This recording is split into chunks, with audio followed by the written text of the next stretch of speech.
ဆရာတော်ဗျာများအလုံးမင်္ဂလာပါဗျာကဲရပါပြီဗျာ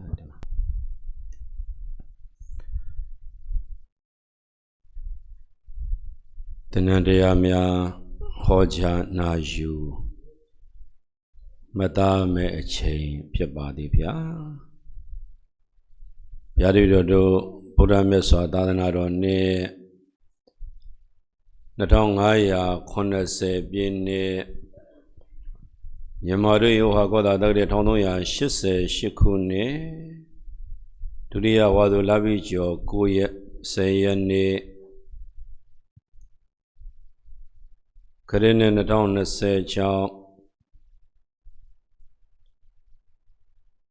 ဩဂုတ်လ10ရက်တောက်ကြစနေနေ့ရှောင်းရဒေသကြီးလက်ကုန်းမြို့နယ်မေစီကုန်းကျေးရွာအမြန်လန်း9ပိုင်း6ပါလုံးအတွင်တည်ရှိသောထေရဝါဒမူကို၏သာကျောင်းတိုက်တော်ကြီးအတွင်၌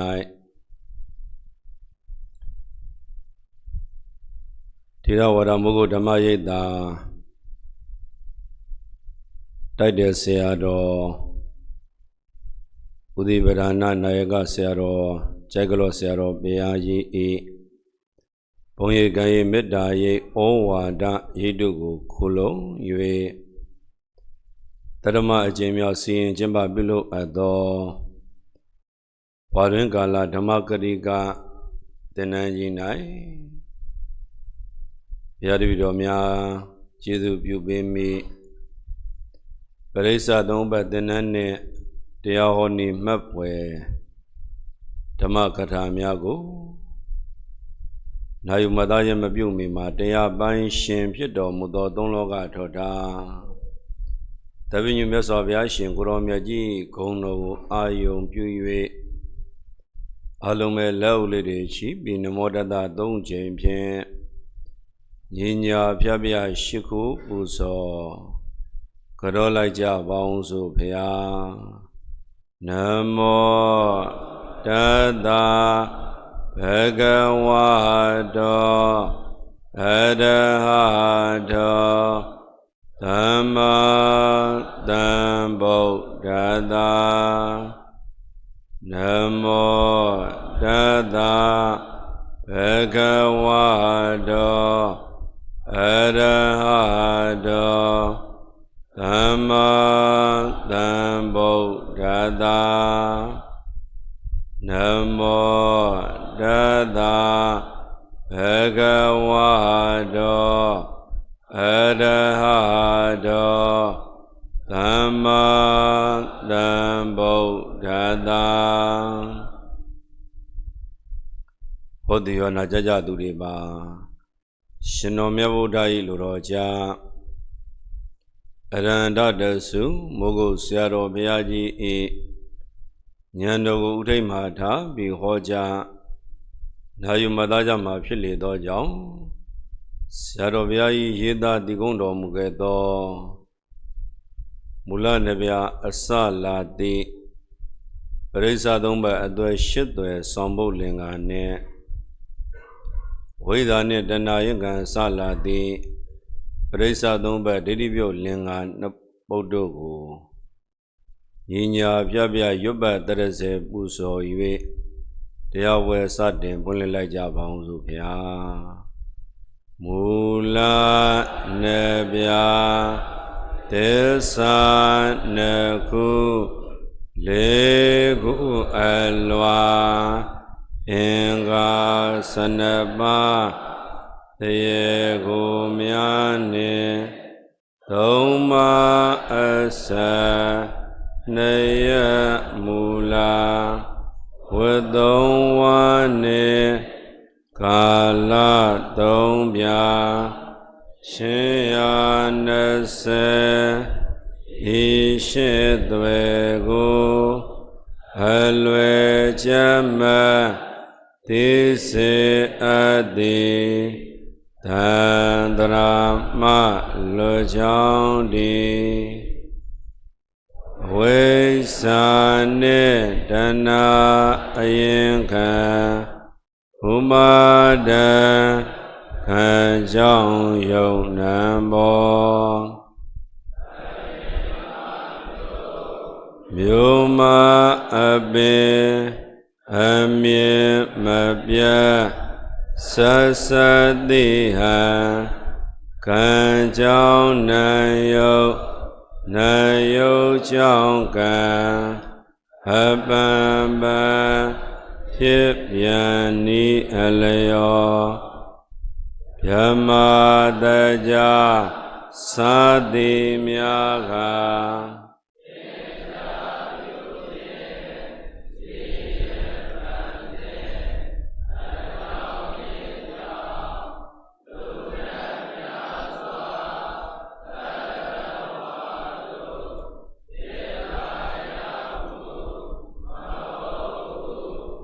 ယံပြေရှု၍မြောသာဓုသာဓုသာဓု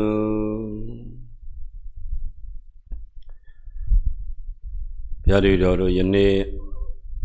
သင်္นานတရားတော်များကိုရှင်တော်မြတ်ဗုဒ္ဓ၏လူတော်ကြားအရဟန္တတဆုမိုးဆရာတော်ဘုရားကြီးဥပနိဒေယကိုခံယူ၍ကျေးဇူးတော်ရှင်ဓမ္မရန်တိဆရာတော်ဘုရားကြီးဩဝါဒနဲ့ညီဘုရားတော်များဥချာမိပရိစ္ဆသုံးဘဓမ္မသင်္นานနဲ့ဆက်ဆက်ရမတ်ပွဲဓမ္မကထာများကိုဘုရားတော်ညီတော်နောင်တော်များနားလဲနာနိုင်ကြပါသည်နားတဲ့အတိုင်းလဲသိနိုင်ကြပါသည်သိတဲ့အတိုင်းလဲကျင့်နိုင်ကြပါသည်ကျင့်တဲ့အတိုင်းလဲပဲညီတော်နောင်တော်များဒုက္ခချုပ်ရာဖြစ်တဲ့နိဗ္ဗာန်ခေကိုရှောက်လန်းတဲ့အခါမှာအာကြီးသောထောက်ပံ့နေဖြစ်ပါသည်လို့ဘုရားတပည့်တော်ရှေးဥပနာမမေတ္တာများပုဒ္ဒါယံဓမ္မသင်္นานကိုဖွင့်လှစ်အပ်ပါတယ်ဗျာအလုံးကျမ်းမာချမ်းသာစွာဖြင့်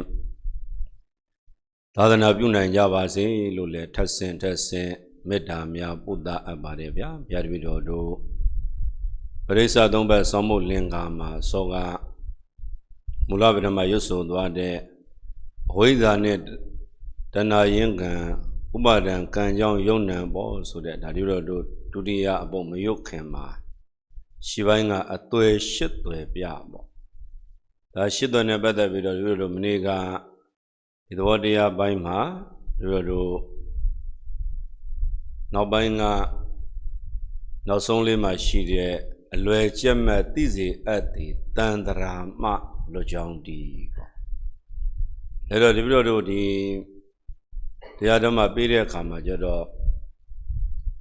သာသနာ၃ရပ်ကိုအခြေခံခြင်းပရိညာ၃ပါးကိုအခြေခံခြင်းဆိုတာဒီလိုတို့ပေးတဲ့အခါမှာလည်းဒီအစဉ်ပေးသလိုယောဂီကလည်းလာရောက်ပြီးတော့နာယူပြီးတော့သူတို့ယူတဲ့အခါမှာလည်းဒီ၃ချက်ကတော့အရေးကြီးပါတယ်ဒါကြောင့်ဆရာတော်ဘုရားကြီးကဒီလိုတို့တရားပေးတဲ့အခါမှာကျတော့ဟေးသိတာသိရင်မကျင့်ရင်အကန့်နဲ့တူတယ်ဟေးဒါဆရာတော်ဘိုးဆရာတော်ရှားကြီးတရားထဲမှာပါတယ်ကျင့်နာကျင့်ရင်မသိရင်အကျိုးနဲ့တူတယ်ဟေးဆရာကြီးကတော့စကလုံးကိုသူရှင်းအောင်ပြောတယ်ဒါကြောင့်ဒီလိုတို့ကသိလဲသိရမယ်ကျင့်လဲကျင့်ရမယ်ဆိုတဲ့စကလုံးကိုပေါ်လွင်အောင်ပေါ့ဗျာနော်အဲ့ဒါကိုဒီလိုပေးတဲ့အခါမှာဒါကြောင့်မှဒီသင်ယူပါခြင်းရဲ့နှစ်သာရဟောသင်ယူပြီးတဲ့အခါမှာဒီတိုင်းမို့ကျင့်သုံးရမယ်ဆိုတဲ့အတိုင်းပေါ့ဒါကြောင့်ဆရာတော်ဘုရားကြီးစကလုံးသုံးတာကတော့ရှင်းတယ်ဟေ့သိတော့သိတယ်ဟေ့တဲ့ခန္ဓာကြောင့်သိတယ်အာယနာကြောင့်သိတယ်ဓာတ်ကြောင့်သိတယ်ပညာကြောင့်သိတယ်ပရမတ်ကြောင့်သိတယ်ဒီတရားတွေသိပင်သိညာတော်လည်းပဲဟောဒီဘက်ကမကျင့်သုံးတဲ့ပုဂ္ဂိုလ်ဟာကန်းနေတဲ့ပုဂ္ဂိုလ်နဲ့တူတယ်အဲ့တဲ့အခါကျဒီလိုတို့ဒါလေးတွေဆရာတော်ဘုရားကြီးကသတိပေးတဲ့ခါမှာတန်းပေးတာဒါကြောင့်ဝိဇ္ဇာစရဏနဲ့တမ္မဏဂုံတော်ထဲမှာလည်းပါပါတယ်သိပြီးတော့ကျင့်ခြင်းပေါ့ဟောနောက်တကဒီလိုတို့စရဏကျင့်တော်ကျင့်တာပဲအဲ့ဒါကျင့်တော်ကျင့်တာပဲဆိုတာဒီလိုတို့ဒီဥက္ကဋိတညုတုံမှာလည်းပါတာဟိုဒီပုဂ္ဂိုလ်၄မျိုးဆိုတဲ့နေရာပုဂ္ဂိုလ်အုပ်စုကတော့ပထမပိုင်းမသိယူလို့ကိုမရတာပေါ့အဲ့ဒါဒီလိုတို့ကသိယူခြင်းနဲ့ပတ်သက်ပြီးပေါ်လွင်အောင်ပေါ့ဒါကြောင့်မသိဘဲနဲ့ရမ်းကျင့်အမှန်ကျင့်အကန့်ကျင့်ဒီကျင့်နေမကျင့်ဖို့ရလဲဒီလိုတို့ဒါတရားဟောပေးမဲ့ပုဂ္ဂိုလ်မှလည်းအများကြီးတာဝန်ရှိတယ်ဒီလိုဆရာသမားတွေကတော့ ဒါကြောင့်မလို့ဒီလိုတို့တာဝန်3ရက်ခွဲတဲ့အခါမှာညာတပရိညာတဲ့အသိဉာဏ်ပေးဖို့ရအတွက်ဆရာသမားတွေရဲ့တာဝန်တရားဝတဲ့ဘုန်းကြီးပေါ့ဟောနောက်တိရဏပရိညာဆိုတော့ဒီလိုလားယောဂီတို့ရဲ့တာဝန်အဲ့မှာရောတာဝန်ခွဲပေးပေါ့ဗျာအဲ့ဒီခွဲတဲ့အခါမှာသူ့တာဝန်ကိုယ်တာဝန်ပေါ့နောက်ဘာနာပရိညာဆိုတာဒီလိုဓမ္မရဲ့တာဝန်ပေါ့တာဝန်3ရက်ခွဲတဲ့အခါမှာဆရာတာဝန်တက္ကတာဝန်ဓမ္မတာဝန်3ရက်ကိုလာဒီလိုပေးတာပေါ့ဗျာအဲ့ဒါပေးတဲ့အခါကျတော့တချို့ကဘုန်းကြီးဒီလိုဓမ္မကြီးတွေမပါဘူးလားဖေဟာပါတယ်လို့အဲ့ဒါတက္ကတာဝန်နဲ့ပါသွားပြီလို့နော်တာဝန်3ရက်မှာဆရာတာဝန်တက္ကတာဝန်ဓမ္မတာဝန်ဆရာတာဝန်ကဒီလိုမသိသေးတာကိုသိအောင်တရားဓမ္မပေးခြင်းပေါ့ဟောတက္ကတာဝန်ဆိုတာကတော့ဒီလိုယောဂီတာဝန်ကိုပြောတာဒါနောက်ဓမ္မရဲ့တာဝန်ကတော့ဓမ္မောဟဝေတက္ကတိဓမ္မစာရီတရားကျင့်သုံးတဲ့ပုဂ္ဂိုလ်ကိုတရားကပြန်လည်ပြီးတော့စောင့်ရှောက်သွားပါလိမ့်မယ်ဒီသဘောတရားကိုတို့ကပေါ်လွန်သွားတဲ့အခါမှာတာဝန်3ရက်ပေါ့ဗျာတာဝန်3ရက်ပေးတဲ့အခါမှာတော့တို့ဒါကျင့်တဲ့အခါမှာမတိဘဲနဲ့ရမ်းမကျင့်ဘူးဒါကြီးလည်းအများကြီးတိုက်တွန်းရမှာပဲဒါကြောင့်တိလဲတိရမယ်ကျင့်လဲကျင့်ရမယ်ကုသိုလ်ကြည့်ပါအောင်ဗျာ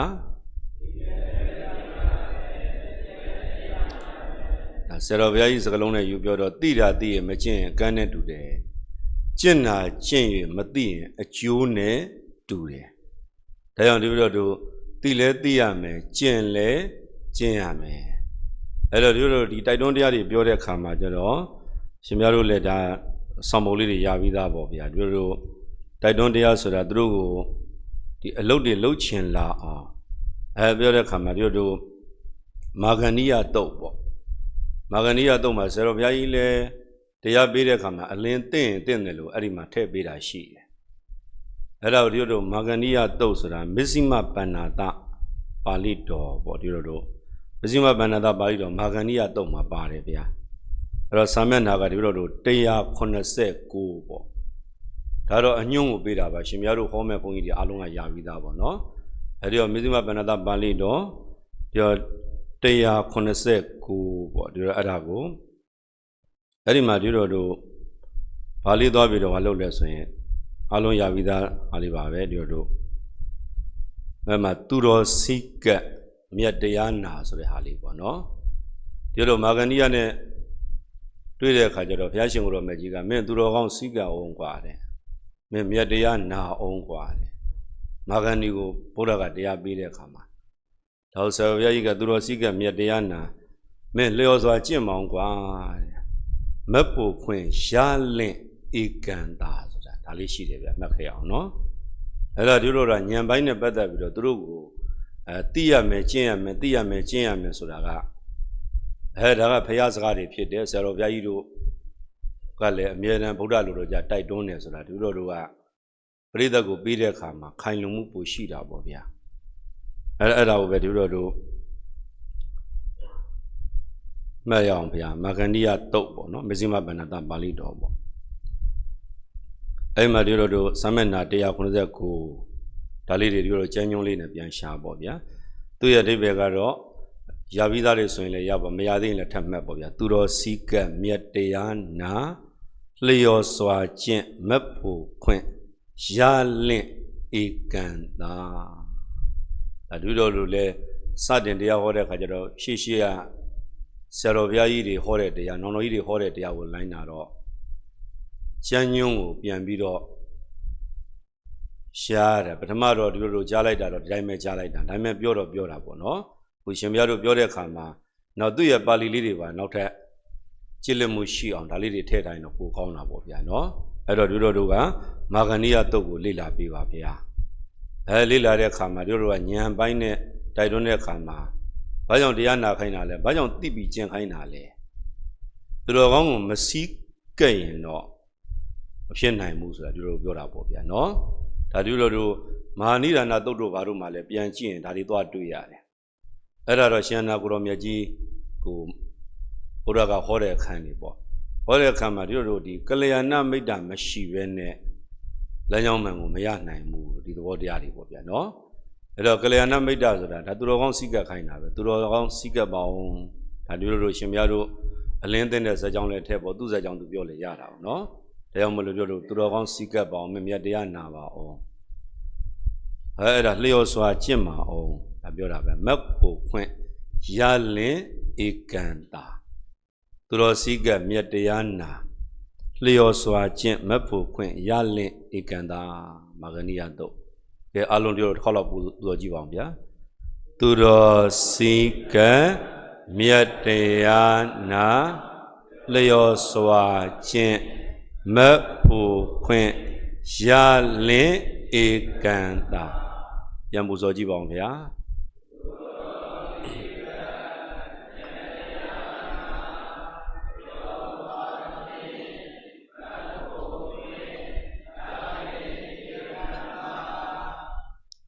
အဲ့တော့ဒီလိုတို့ကညဓမ္မတပင်ပဲဟောနောက်တိုက်တွန်းတဲ့တရားတွေပဲဟောဒါလေးတွေကဆရာကြီးတရားတွေလိုက်ကြည့်ရင်လေဆရာကြီးကဒီတရားတပုတ်တိုင်းမှာရှေ့ကနေအလင်းသင့်တယ်လို့လေးတွေဒါလေးတွေထည့်ပြီးတိုက်တွန်းသွားတာပေါ့ဗျာအဲ့ဒါတိုက်တွန်းပြီးတော့မှဆရာတော်ဘုရားကြီးကပရိစ္ဆာသုံးပတ်သင်္นานပေးတာတွေတွေ့ရတယ်အကြောင်းကျိုးခွဲပုံတွေယုံ nant ခွဲပုံတွေတွေ့ပေးရတယ်နောက်ကျမှအလုတ်သင်တရားဓမ္မအစဉ်နဲ့အကြောင်းကျိုးလက်ပတ်ပုံပေါ့ဗျာဒါလေးတွေဒီလိုတို့ဆရာကြီးတရားနာတဲ့အခါမှာဒီထဲမှာနောင်တော်ကြီးတွေချို့ညီတော်ကြီးလည်းအများကြီးနာဘူးသားအဲ့ထက်မှာကက်ခက်ကြည့်ရင်ဒါလေးတွေပူဇော်ရတာပေါ့ဗျာနောက်တစ်ခါဒီလိုတို့ဒီတခုကကျတော့ဘောဓိဒါစာကုမာရတုတ်ပေါ့ဗျာနော်ဘောဓိဒါစာကုမာရတုတ်မှာလည်းဒီလိုတို့မစ္စည်းမဗန္နတာပါဠိတော်စာမျက်နှာ298ပေါ့ဗျာစာမျက်နှာ298မှာသူ့ရဲ့ပိုက်ရည်က344ပေါ့ဗျာသူ့အပိုက်ရည်ပေါ့နော်အဲဘောဓိဒါစာကုမာရတုတ်ကိုလည်းဒီလိုတို့ကက်ခက်ကြည့်တဲ့အခါကျတော့ဘာလို့သွားပြီးတော့ဒီလိုတို့ထောက်ပံ့ဖြစ်လဲဆိုရင်ဒါလည်းပဲတရားအထုတ်ခြင်းလာအောင်သူတို့တိုက်တွန်းတရားပြောတဲ့အခါမှာဒီလိုတို့ကဒါလေးတွေဆရာတော်ဘုရားရဲ့ထက်တဲ့သုံးတယ်ဗျာအဲ့ဒါကဒီလိုယုံကြည်ကျမ်းမာတဲ့အဲ့ဒါကိုဒီလိုတို့ဗราဏိယင်ကတရား၅ပါးလို့လည်းသုံးကြတယ်ယုံကြည်ကျမ်းမာစိတ်ပြောင်းစွာဖြင့်လွန်စွာအာထုတ်နာနှင့်ယုတ်ကိုဖြစ်ချုပ်ဉာဏ်မြင်အင်္ဂါအင်အမှန်ပင်မဲ့ရကြောင်းဒါဗราဏိယင်ကတရား၅ပါးဆိုပြီးတော့လေဒီလိုဒါလေးပြောတယ်ဗျာယုံကြည်ကျမ်းမာယုံကြည်ရှိရမယ်ကျမ်းမာရေးကောင်းစိတ်ဖြောင့်စွာဖြင့်ယုံကြည်ကျမ်းမာစိတ်ဖြောင့်စွာဖြင့်လွန်စွာအာထုတ်နာနှင့်ရုပ်ကိုဖြစ်ချုပ်ဉာဏ်မြင်အင်္ဂါအင်မှန်ပင်မဲ့ရကြောင်းဒါဘုရားကိုယ်တော်တိုင်ဟောတော်မူခဲ့တဲ့တရားဓမ္မတွေဖြစ်တဲ့အတွက်ကြောင့်လူတို့ကယောဂီများကိုတိုက်တွန်းပြောတဲ့အခါမှာဒါလေးတွေရှေ့ပိုင်းလေးတွေပေါ့တရားဝဲစမှာဘောဓိဒါသာကုမာရမင်းသားဘုရားဘုရားရှင်ကိုယ်တော်မြတ်ကြီးကဟောပေးတာသူကစင်စီချွန်းကင်တဲ့အတတ်ပညာကိုမင်းဒီတိုင်းလွယ်လွယ်နဲ့ရတာမဟုတ်ဘူးဘောဓိဒါသာကုမာရမင်းသားမေးတာလည်းကောင်းတယ်ရှင်ဘုရားရဲ့သာသနာမှာအရှင်ဘုရားရဲ့တပိဘေကုဘေကုဏီဥပဒကဥပဒကီပရိသတ်၄ပါးလုံးဟာအာလုံးသောတာပန်တက္ကတာပန်အနာဂံယန္နာဖြစ်သလားဗျာဒါလေးမေးတာနော်အဲ့တော့မေးလိုက်တော့ဘုရားကပြန်ဖြေတယ်အေးကွာမင်းဒီ၅ချက်နဲ့ညီတော့ဖြစ်တာပေါ့တဲ့အမှန်တော့သူ့အမေကိုသူ့ပြန်မေးတာပဲမင်းရဲ့တပည့်တွေအလုံးရှိတယ်ကွာတဲ့မင်းစင်စည်းချွန်းကင်တက်ပညာကိုသင်ယူတဲ့အခါမှာ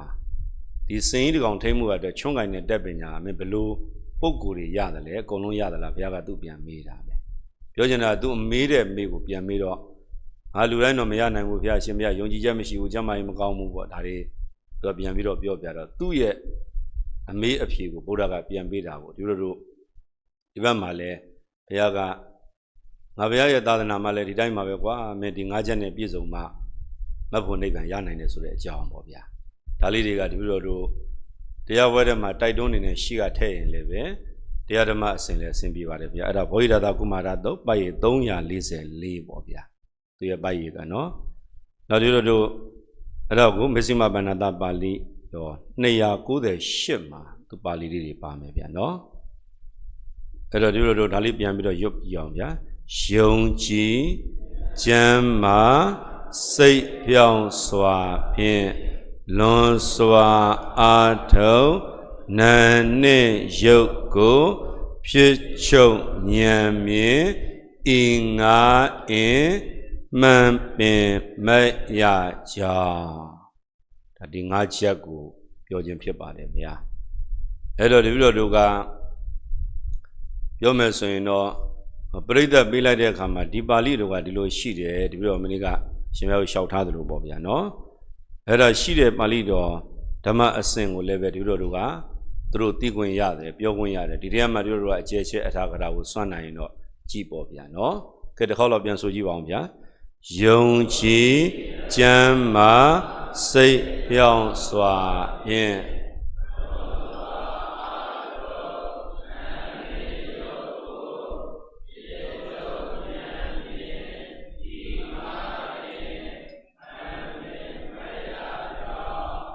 ကဲတရားနှစ်ပွဲရသွားပြီဗျာ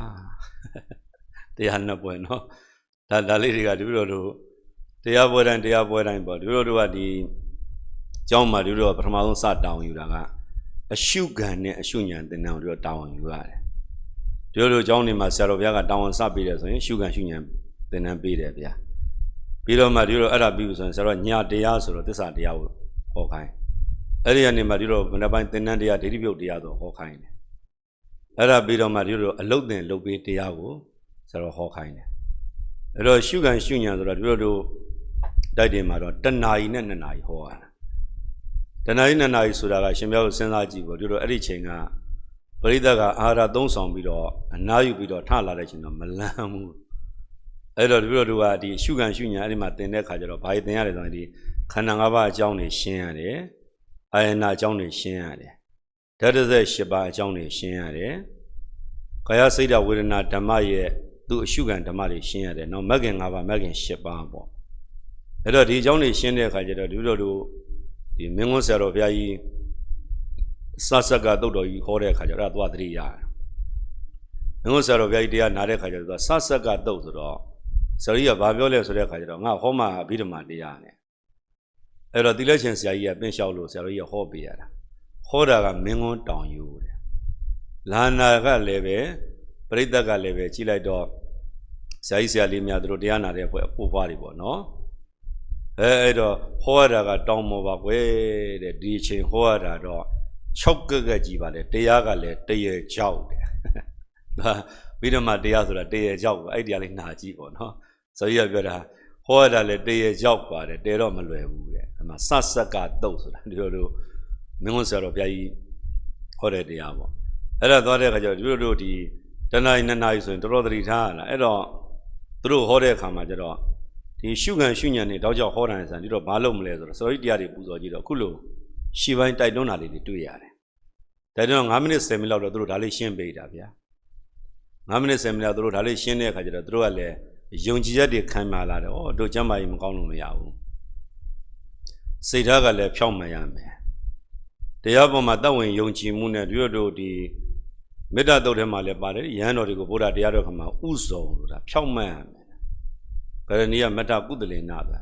ဒီတရားလေးတွေပြန်ကြည့်တဲ့အခါမှာဒါလေးတွေတွေ့ရတာပေါ့အဲ့တော့ဖြောင်းဖြောင်းမက်မက်ဆိုတဲ့အခါကျတော့ဒါဖြောင်းမက်မယ်ဆိုတာမရသေးတာသူတို့ပြောရတာကို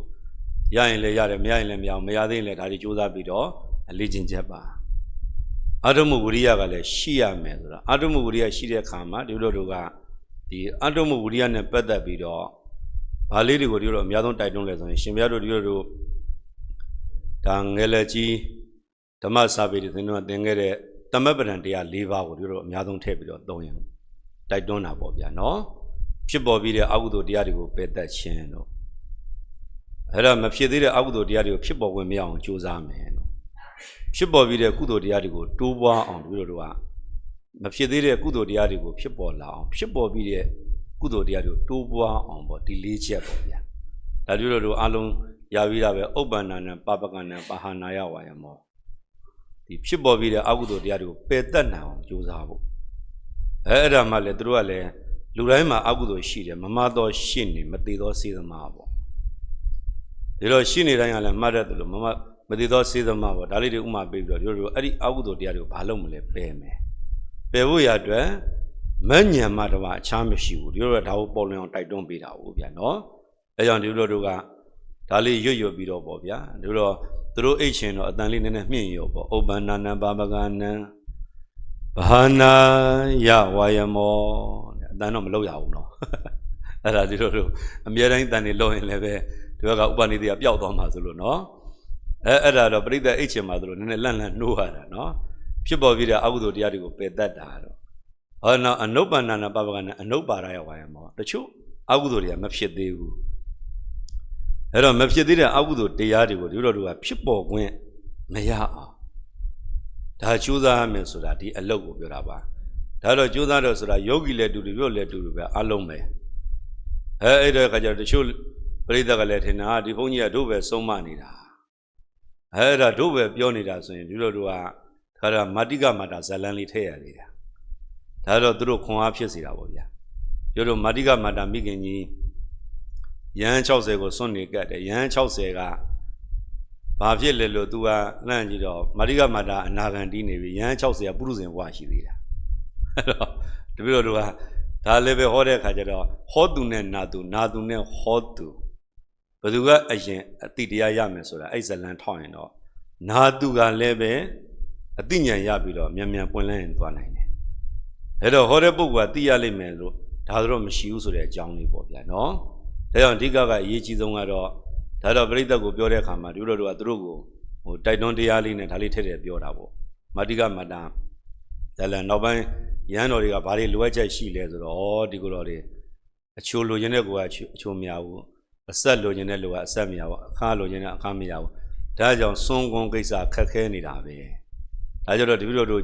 စီမာတော့ဒီလိုတို့ဟောတဲ့အခါမှာကျတော့ဘာလို့အဓိကသွားလဲဆိုရင်ဒီလိုတို့စွန့်တရားဟောတဲ့အခါမှာဒါလေးတွေထည့်ဟောပေးတယ်အစွန်းတရားကြတော့ဒီစွန်းလူတန်းချင်းရဲ့အကျိုးကြောင့်ဒါသွားတဲ့အခါမှာဒါလေးတွေလည်းသိပေါ့နောက်တစ်ခါကျတော့ဟောသူနဲ့နာသူဘယ်သူကအရင်တရားသိမယ်ဆိုတာကတော့သူ့ရဲ့ပါရမီအနုအယင့်ပေါ်မှာမူတည်ပြီးတော့အကြောင်းတရားလေးတွေထည့်တဲ့အခါမှာမာတိကမာတာဇလန်းကိုဒီလိုဒါလေးတွေထည့်ပေးတယ်ဗျာဒါတိုက်တွန်းတာပေါ့ဗျာနော်ဒါကြောင့်မလို့ဒီလိုတို့ကအယောဂိတွေလည်းဟိတို့အကုသိုလ်တရားကိုပယ်တတ်နိုင်အောင်ကြိုးစားရမယ်ဟိဟောနောက်တကဒီတို့အနုပ္ပန္နနံကုသလနံဥပ္ပါဒယဝါယမောဆိုတာမဖြစ်ပေါ်သေးတဲ့ကုသိုလ်တွေကိုဖြစ်ပေါ်ခွင့်ရအောင်ဒီလုပ်ငန်းလုပ်တာပဲဒါဒီတို့ညီတော်နောင်တော်ကြီးလည်းနေ့စဉ်ဒီလုပ်ငန်းကြီးဆောင်ရွက်နေတာပဲကုသိုလ်တရားတွေဖြစ်ပေါ်လာဟောနောက်တကဥပ္ပန္နနံကုသလနံဘိညောပါဝါယဝါယမောဖြစ်ပေါ်ပြီးတဲ့ကုသိုလ်တရားတွေကိုတိုးပွားအောင်ကြိုးစားတာဒါတော့သမပ္ပဏံတရား၄ပါးဆိုတာဒီတို့ငယ်လက်ကြီးတာသင်ခဲ့တဲ့အခါကျတော့ဒီတရားတွေကဒီလိုငယ်စဉ်တုန်းကဩခဲ့ရတယ်ဗျဩခဲ့ရတော့ဒီလိုမမရဒီလိုစာသင်တုန်းကတော့ဒီလိုဆရာသမားကငယ်လက်ကြီးဆရာသမားအရိုက်ကျန်းတယ်အရိုက်ကျန်းတော့ဒီလိုကစာတွေပါပြန်ပြီးဆိုဘာလုပ်လဲဆိုတော့ဒီလိုအဲ့ဒီမလေးအနောက်ခံငန်တိုင်းဒီလိုငယ်ဆရာဘုန်းကြီးဦးဓမ္မတဲ့ဘုန်းကြီးအရိုက်ကျန်းတယ်စာမင်းပြန်လိုက်လို့မရိုက်တော့သူကစောင်းနဲ့ဗတ်ပြန်ပေးထဲတာပြောင်းလို့ရိုက်ထဲရောက်တယ်လေအဲ့ဒီမှာတို့နောက်လန်သွားပြီဆိုရင်ဘာလို့ရလဲဆိုတော့ရှင်မရတို့ဒါလည်းရှင်မရတို့လည်းကြုံရင်ကြုံခဲ့မှာပဲဆရာသမားမျိုးဒီဘက်ဒီလိုအောက်ပြီးအောက်ရွာဒီဘက်နေတော့စာသင်လိုက်တွေတော့မနေဘူးဒီတော့မန်းလေးမှနေများတယ်အဲ့တော့ဆရာသမားကဘာလို့ခိုင်းတော့မတ်တရစဉ်းစားတယ်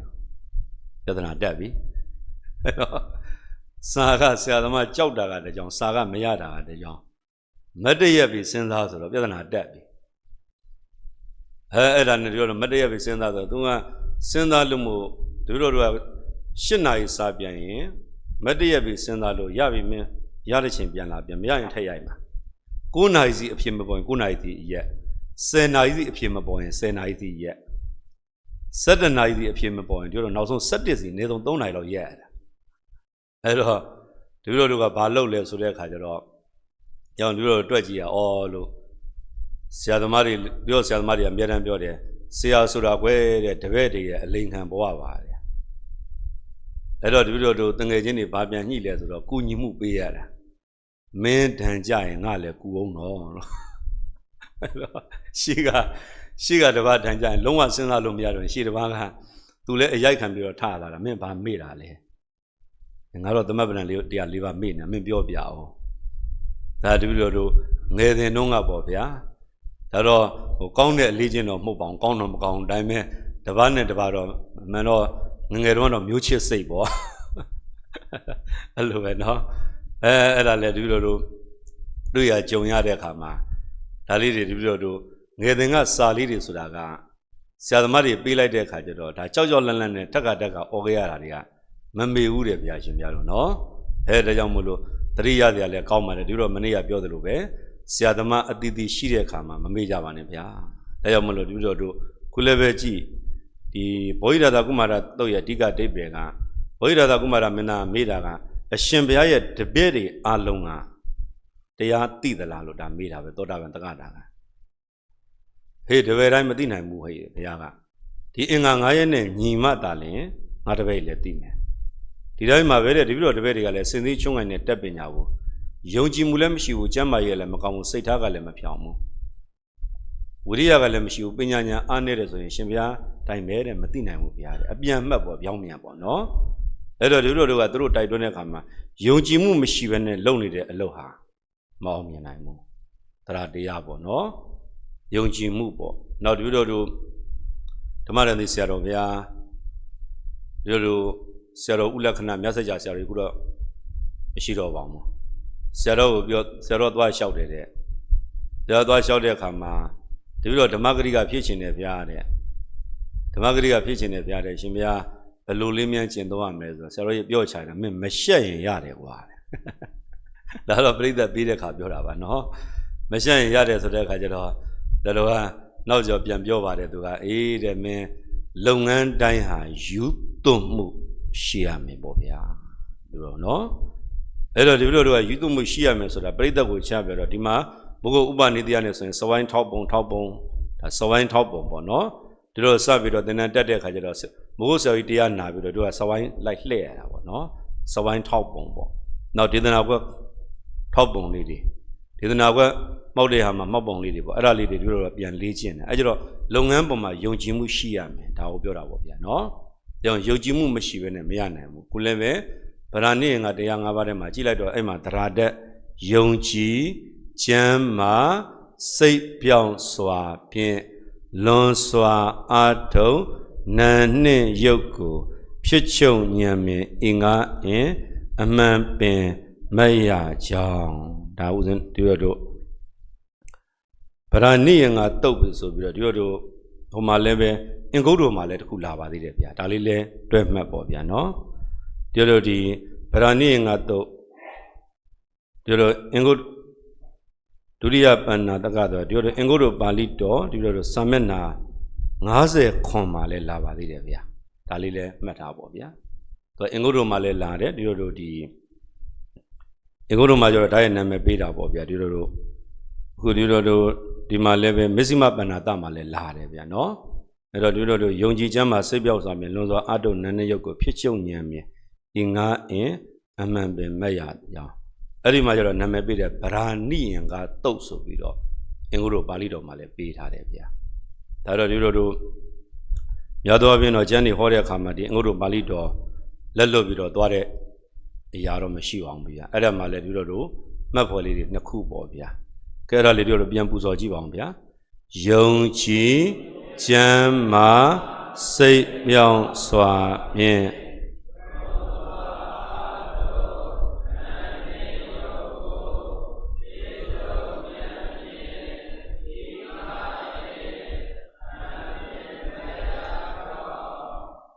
ကဲဒါတို့ဒီရှားထဲမှာရှင်များတို့တိုက်တွန်းတာနဲ့ပတ်သက်ပြီးတော့ဓမ္မအစဉ်လေးတွေပေါ့ဗျာတိုက်တွန်းတာနဲ့ပတ်သက်ပြီးတော့ဓမ္မအစဉ်နောက်တို့မနေ့ကလိလာလက်စာဖြစ်တဲ့တို့အဝိဇ္ဇာနဲ့ပတ်သက်ပြီးတော့သောတရားပိုင်းတွေကိုတို့လိလာတဲ့အခါမှာဒီအဝိဇ္ဇာနဲ့ပတ်သက်ပြီးတော့ဆရာတော်ဘုရားကြီးတရားဓမ္မပေးတဲ့အခါမှာအဝိဇ္ဇာတဏှာနှစ်ဖက်တန်းနေပုံဆိုတော့အဲ့တရားလေးလည်းတို့မှတ်ပါအောင်ဗျာ29ရက်17လ1959ပေါ့ဗျာမနေ့ကဒီလိုလိလာခဲ့တာကအဝိဇ္ဇာနဲ့ပတ်သက်ပြီးတော့မသားဖွယ်ရာများပေါ့29ရက်17လ1959ခုနှစ်ပေါ့ဗျာအဝိဇ္ဇာတဏှာနှစ်ပတ်တန်းနေမှုဆိုတာဇေယျဒီနေရာမှာအဝိဇ္ဇာရှိလို့တစ်ဖက်ကန်းဟိတယ်တဏှာရှိလို့တစ်ဖက်ကန်းရတယ်အဲ့ဒါခင်ဗျားတို့ဘဝတန်ត្រာမှာဇုံလုံးကန်းခဲ့ကြတာဆိုပြီးတော့တို့စောရပြောတဲ့အကန့်လန်းလျှောက်တယ်လို့မဖြစ်စေနဲ့ဆိုတာဆရာတော်ဘုရားကြီးကဒါကိုဟ အဝိဇ္ဇာတဏနဘကန်းနေပုံ29ရက်17လ1959ခုနှစ်မှာဟောခဲ့တဲ့တရားလေးဒါလည်းပဲဒီလိုတို့ကဒီတရားပေးတဲ့အခါမှာအစောပြောတဲ့မူရင်းပါဠိတော်ကျမ်းတစ်ခုရဲ့နှုတ်တစ်ခုလည်းရှိပေါ့ဗျာအဲ့ဒီနှုတ်တစ်ခုကနေတို့ကစာရေးတရားကိုဒီနေ့ဝမ်းစာကိုဘာလို့ထည့်ပြောမလဲစာရေးဟောတဲ့တရားတွေကတို့ကဘာတွေကိုပြန်ပြီးတော့ပြောမလဲဆိုတာသွားတဲ့အခါမှာဒီလိုတို့အချင်းချင်းခါခါပမှန်တတ်တဲ့ကိုယ့်အတွက်လည်းထောက်ပံ့ဖြစ်တယ်ယောဂီပြောတဲ့အခါမှာလည်းထောက်ပံ့ဖြစ်တဲ့ဟာပေါ့ဗျာနောက်တာဒီလိုတို့အဝိဇ္ဇာမှဝိဇ္ဇာဖြစ်နည်းတရားတော်စာရေးစကလုံးလေးသုံးထားတယ်အဝိဇ္ဇာမှဝိဇ္ဇာဖြစ်နည်း28ရက်17လ1961ပါဗျာအဝိဇ္ဇာမှဝိဇ္ဇာဖြစ်နည်းပေါ့ဒါဝိဇ္ဇာနဲ့ပတ်သက်ပြီးတော့အလင်းသိတယ်လို့သုံးတဲ့ခါရှိတယ်လို့ဆရာကြီးကဒီစကားလုံးကိုအဓိကအများဆုံးသုံးသွားတဲ့ဟာဒါဒီလိုတို့ကြောင်းသိရင်သိတယ်လို့ဒါလေးတွေတရားပြန်ဟောမဲ့ပုဂ္ဂိုလ်ပဲဖြစ်ဖြစ်ကိုယ်တိုင်ကျင့်သုံးတဲ့ပုဂ္ဂိုလ်ပဲဖြစ်ဖြစ်ပြောလို့နာယူပါဗျာ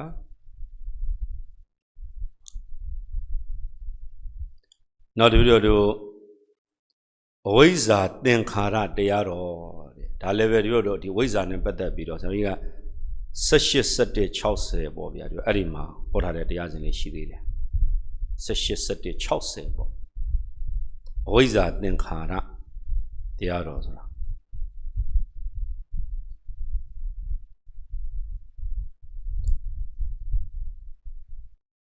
နောက်တစ်ခုကဒီလိုအဝိဇ္ဇာနဲ့တဏှာတရားတော်ဆိုပြီးတော့ဒါလည်းသိကြရှိသေးတယ်အဲ့ဒါကြတော့ဒီလိုဒိတ်မတွေ့ရအောင်အဲ့ဒီတရားနာတဲ့အခါကျတော့သူကရန်ကုန်ကတက္ကကြီးတွေကိုဆရာတော်ကြီးကတရားပေးတဲ့အခါမှာဒါလေးတွေအလင်းသိရင်ပြောတဲ့ဟာလေးတွေရှိတယ်ဗျအဝိဇ္ဇာနဲ့တဏှာတရားတော်ဆိုပြီးတော့အဲ့ဒီတိုင်းနောက်တော့ဒီလို23ရက်6လ1960ပေါ့ဒီအဝိဇ္ဇာကိုဥက္ကွန်နဲ့ဥမာပေးပြီးတော့ဟောထားတာအဝိဇ္ဇာဥက္ကွန်ခွာပုံဆိုတာအဲ့ဒီမှာဒီလို23ရက်6လ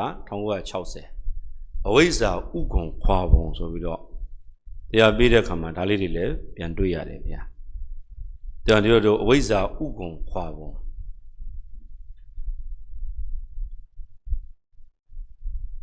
တရားအဲ့ဒါလေးတွေပြောသွားတဲ့အခါမှာစောကဒီလိုပြောသလိုပါပဲဒီလိုက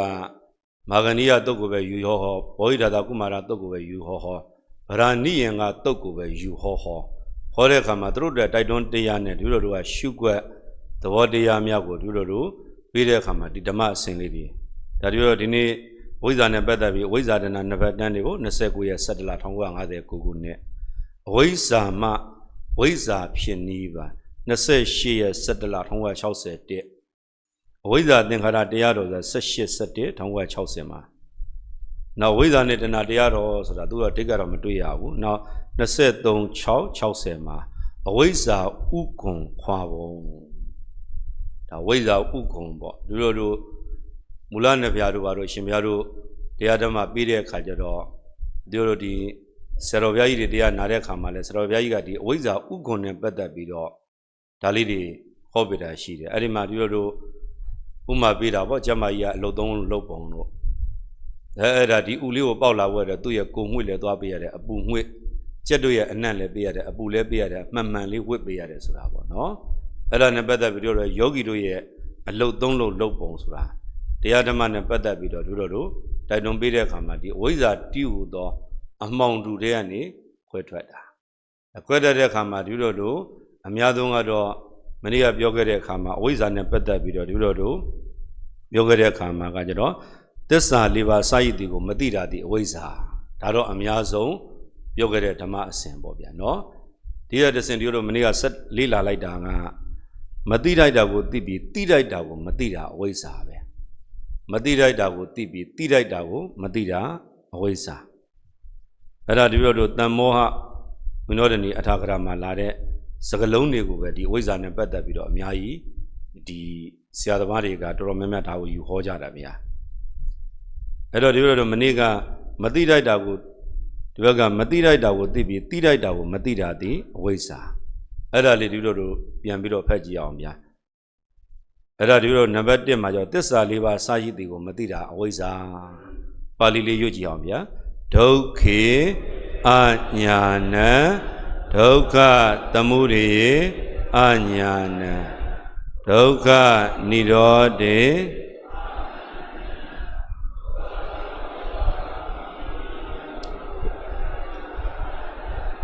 Ayan hosati away Dalo Divido, this Aliba, a man Matijin, Sureniama, Duroa, Daligo Pure Kajada, Doka, Doka man Matijin, Doka this our Wizaga Pontala. Had a Doka man Mati on, or the Vega Wizaga Pontala, Doka Pijan, Mati on, the Muriagani, Pian Levido, Potala. Had a Doka Choya Niban, Doka Choya Niban, Matijin, Nirora this Had Nira this our Oizaga, Pongland Tara. Now Maga this our Maga this alo Mati on Bovia. Had a Nivan Yajon Lango and Magin. Lango Mango Mati on the Vaga Duro, Oizagani, Bian Levido, Pong Tavon, the Duro Maniga, and the Lila Muma Bale. Now the Duro Matida that would be Tida that would Matida Oiza. Taneva that Vido Duro Talim, so you are. But a Apien, Tensha, Mashikondo. Meima Yauja Sato Mati Daito Pinya Teado Nai Tipi Paramata Apin Tensha Shikondo Khanda Ayadana Da Tessa Parisa Tamoba Sato Tidaito Tavodea Tugu Mati Tato Jang Away sa. Elemate Kajara Dragon, Divio Divama, the Moody Nebero to Tida Bobia, Divaga Divio, Paraman Nebe Major to Mati Jensura, Divio, always I at the Wadiadico, Bolin on Loop Bobia, no? Heard a Polion Badecamata, Tida Digo, Matio, Matida Tida. Or Dia Mediator and Matia, Matia Mediator Tini, yo. Heard us when you do a lonely Matida, always I look better. To a tia media, Matia media to a tini, now Berabo, no? Nadi Maduro Parido Yoji Bombia, but a matter to always money to 80 Purita Titu, so a tea, Waisa money to me, Kana Titu, not so a tea, away sa. That you do Maniga big with Avi. Now, never don't assume Mario Homeland Tata Wiza. Maniga never don't know. Homeland Tata Wiza, Bediadigo, Beluti Wemian, Homeland Wiza Lubura lesson. You do a John Dea, a Judia do go, Mayampia. A John Dea, a Judia do go, Hold time man swa. A John Dea, a Judia Dugu, Hodai Manswa. Paramata Tavawa Lakana to sight a John Dea, a Judia Dugu, Hodai Manswa.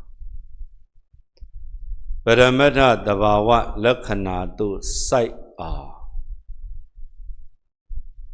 John Dea, a Judia Dugu, Hodai Manswa. Paramata Tavawa Lakana to sight a Tigwin Mapibe Pongluan Tato Jong Awayza Tamini Avatoma Pongluan Tato Jong Awayza Papadio Pongluan Alison Yodu Paramadiadigo to a Tigwin Mapigo. I don't know Casada Hadi and Bapimale, Nivan Yodoma Chalo Bobo. Tebura, no? Tell you Papa me, a John Dea, a Judia Dugu. Hold time, Manswa. Paramata Tavawa Lakana to sight a Tigwin Mapive, Homeland Tato Jong, Awayza. Never don't make a arm, you know? Get do your Bali little, you're a sub member. Saku Winyana Dinan. Saku Winyana Dina, Saku Winya Sashi Dibo. Witha Ramanana. Aramana is alone about Witha Ramanana. Why you don't have to send a Witha mo. Ramana Ragon and Mandalong Witha Ramanana Naji. Parisa Tamo Bada. Parisa Tamo Bananasa. Saku Winyana Dina Witha Dhamanana Sagu Vinyanadina, Weta Damanana, Parisa Tamok Bada, Parisa Tamok Bana Ninsa Damana. The Parisa Domba, John Judiadigo, Yorabia. Salinabia, Satana Topi, Aweza. Satana Topi, Aweza, Salin Yichane, Darune. Aweza.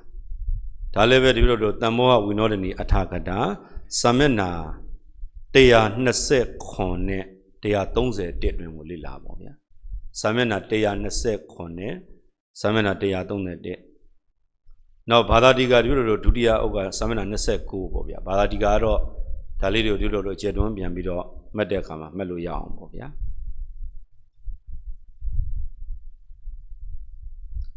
Now, the Shinja Godio, Tengha Badadiga, they are the se Kugani, they are Nase, when the Lila Yavavia. Taro Besha, they belly the Tempelo Yara, Tengha Badadiga, then you Badadiga, no? I think you Badadiga, you Samena Titi Kugani, they are Nase, Titi Kutianas and Namian, no? Tadudo never don't Mayamaga, Ponglan, that Doja, Wisa, no mere Bioga, no? Ponglan, Tata, Wisa, Kayali Kaya. This Aliva, Saidu, Matida, Wisa. Matida would be Matida, Matida, Wisa, Ponglan, Tata, Wisa. Piambido Dido, shout out Mabia. A Jondia, a Judia to go, hold diamond swa. Parameta, Tavawa, Lakanado, sight on, Tiguim, Bibe, Ponglan, Tato, John Wisa. That you wrote 3 times, Maga, Tiniama, Parameta, so there's a lonely 3 times Bibia. The head of Paramabon, you know, Pure Kama, the Parameta, so lonely Talio Dripian Tabiame. Jondia, Judia, Euro, Miadon Bio, John the Bresa, Jodi the Moba, Bresa don't behave, John Jo Matida, Wisa. Had editors a lumpo with a piece on Dwadaga. Parameta, the Bawa Lakana with the Matida. The John Diabeta, Judia, so that you do. Parameta, the Bawa Lakana, so there's a lonely Pobido, Didema, the more we know the Atagara Seaga. The Punjali would European Bido, who's a winyard. There are Sagu Winyana Dini, what are Ramana and Bresa the Mobara, Bresa do Bananesa Damana, Sarana Topi, Awisa. Tadudo Pali Dama Assembly Gule, Mataombia. Cadudo Asani Biasogio, a Chion dea, a Chu dea to go, hold die manswa. Parameta Tavawa Lakana to Sai Ao Ti Queen Mabive Hong Luan Tato Jiao Awesa. Tajamulu Dudo Divaga, Tessa Mati Bez, there's a lombo, no? As a long don't come, Wiza Matilo Loda Mo, this are Mati Loda. This are Mati Bez, the 2 year. The lonely don't come at 3 Tadia Bobia. Kebalili the Pabombia, Saku, Wanyana Dina, Weta Ramanana, Parisa Tamo Bada, Parisa Tamo Bananisa, Dhamana, Sadana Topi, Awesa.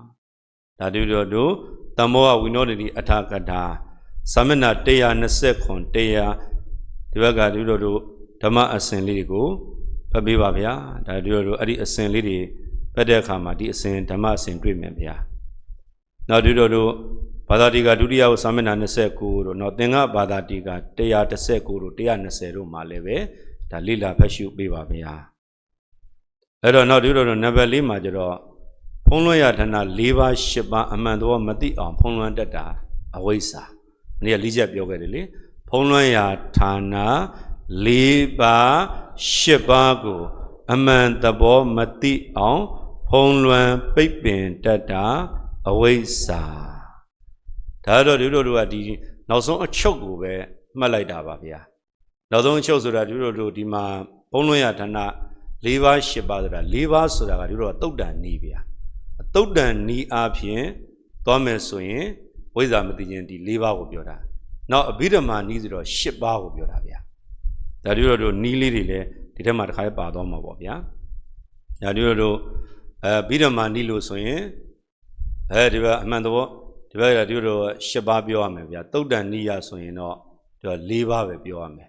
ဒါပေမဲ့ဆရာတော်ဘုရားကြီးတွေကတော့အများဆုံးကတော့ဟေးသစ္စာ4ပါးမသိတာဝိဇ္ဇာပဲဟေ့ဒီသဘောကိုပဲဒီကအများဆုံးပြောကြတာများတယ်ဗျာပရိသတ်ကလည်းဒါကတော့ဒီလိုအလုံးသိနေပြီအဲ့ဒီမှာရှင်ဘုရားတို့ဒီလိုတို့ကဉာဏ်စွမ်းရင်စွမ်းသလောက်သိရင်သိတော့သူတို့နှလုံးသားထဲမှာကြံအောင်ပေးဖို့တာလည်းဒီလိုတို့ကဝမ်းစာများများရှာရမယ်ဝမ်းစာဆိုတာကဒီလိုတို့ရှင်ဘုရားတို့စာရီတက်တဲ့အခါမှာဒီလိုဆရာဘုန်းကြီးချင်းတော်ကြွားတယ်လေဗျာဆရာဘုန်းကြီးတချို့ဆရာဘုန်းကြီးတွေကစာတော့တက်ကျွမ်းတယ်ဒါပေမဲ့ဒီလိုတို့စာချတဲ့အခါမှာကိုယ်တိုင်လည်းပဲချခဲ့တဲ့ဆရာဘုန်းကြီးတွေလည်းပါမှာပဲဗျာနော်တဲ့အခါကျတော့ဒီလိုတို့ရတဲ့အခါမှာပြန်လည်ပြီးတော့ပြီးတဲ့အခါမှာကျတော့ဆရာဘုန်းကြီးချင်းကြွားတယ်လို့ဒီလိုပဲဓမ္မဂရိကချင်းကလည်းစာဗအားနဲ့လိလာကောင်းတဲ့ဆရာသမားတွေစီကဒီလိုတို့ကများများလေးမှတ်ဖွယ်သူတို့တွေကြံတာပေါ့ဗျာနော်ဒါကြောင့်မလို့ဒီလိုတို့ဒါတော့နီးဆိုတာတော့ဘုဒ္ဓရာလေးပေါ့ဗျာဒီတော့၄ပါးဆိုတာကတုတ်တန်ကြီးကိုပြောတယ်ဗျာအခုပြောခဲ့သစ္စာ၄ပါးမသိတာပြောတာဒီဘက်က၈ပါးဆိုတာကဒီလိုတော့အဘိဓမ္မာကြီးကိုပြောတာဗျာဖုံးလွှမ်းရဌာန၄ပါး၈ပါးကိုအမှန်တော့မသိအောင်ဖုံးလွှမ်းတတ်တာအဝိဇ္ဇာအဲ့မှာဒီလိုတုတ်တန်နည်းအပြင်အဝိဇ္ဇာကြီးဖုံးလွှမ်းရဌာန၄ပါးမသိတာ၄ပါးရှိမယ်တုတ်တန်နည်းအပြင်အဝိဇ္ဇာကြီးဖုံးလွှမ်းရဌာန၄ပါးဗိဓမ္မာနည်းအပြင်အဝိဇ္ဇာကြီးဖုံးလွှမ်းရဌာန၈ပါးဒီနေ့ချက်ခွဲမှတ်ပေါ့ဗျာတုတ်တန်နည်းအပြင်အဝိဇ္ဇာကြီးဖုံးရာဌာနပေါ့ဖုံးရာဌာန၄ပါးဗိဓမ္မာနည်းအပြင်အဝိဇ္ဇာကြီးဖုံးရာဌာန၈ပါး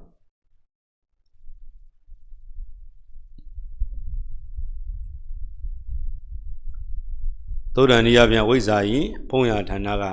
၄ပါးဗိဓမ္မာနိယဖြင့်အဝိဇ္ဇာယီဖုံးရဌာန၈ပါးအဲ့တော့သုဒ္ဓန်နိဆိုတာဒီလိုတို့စောကရှင်ပြားတို့လျှောက်ခဲ့တဲ့အတိုင်းပဲသုဒ္ဓန်နိယအဝိဇ္ဇာမိသောတရားတွေကတော့ဒီလိုတို့သစ္စာ၄ပါးကိုမသိတာဒုက္ခသစ္စာသမုဒယသစ္စာនិရောဓသစ္စာမဂ္ဂသစ္စာသစ္စာ၄ပါးကိုမသိအောင်ဖုံးလွှမ်းတာဒီ၄ပါးဒါကိုဒီလိုသုတ်တန်နိယဟောမယ်ဆိုရင်အဲ့တိုင်းသွားတာပေါ့ဗျာသုတ်တန်နိယဟောတော့မယ်ဆိုရင်ဒုက္ခေအညာဏဒုက္ခသမုဒယအညာဏဒုက္ခនិရောဓေအညာဏဒုက္ခនិရောဓဂါမိနိယပရိပရာယအညာဏဆိုတဲ့ဒီရဲ့ပါဠိလေးကတော့အမြဲတမ်းရထားမှာပေါ့ဗျာနော်ဒါကြောင့်ဒီလိုအဝိဇ္ဇာကိုတရားကိုကောက်ရင်ဒီဘက်ကမောဟစေတသိက်ကိုအရာကောက်တယ်မောဟရဲ့အဓိပ္ပာယ်မှာတော့ဒီလိုသင်္ဃဟမှာတော့ဒါလေးဖွင့်တာရှိတယ်ဒါတော့ဒီလိုသင်္ကေပြီးသားဆိုရင်မှတ်ဖွယ်ပြီးတော့မှတ်အောင်ပေါ့ဗျာ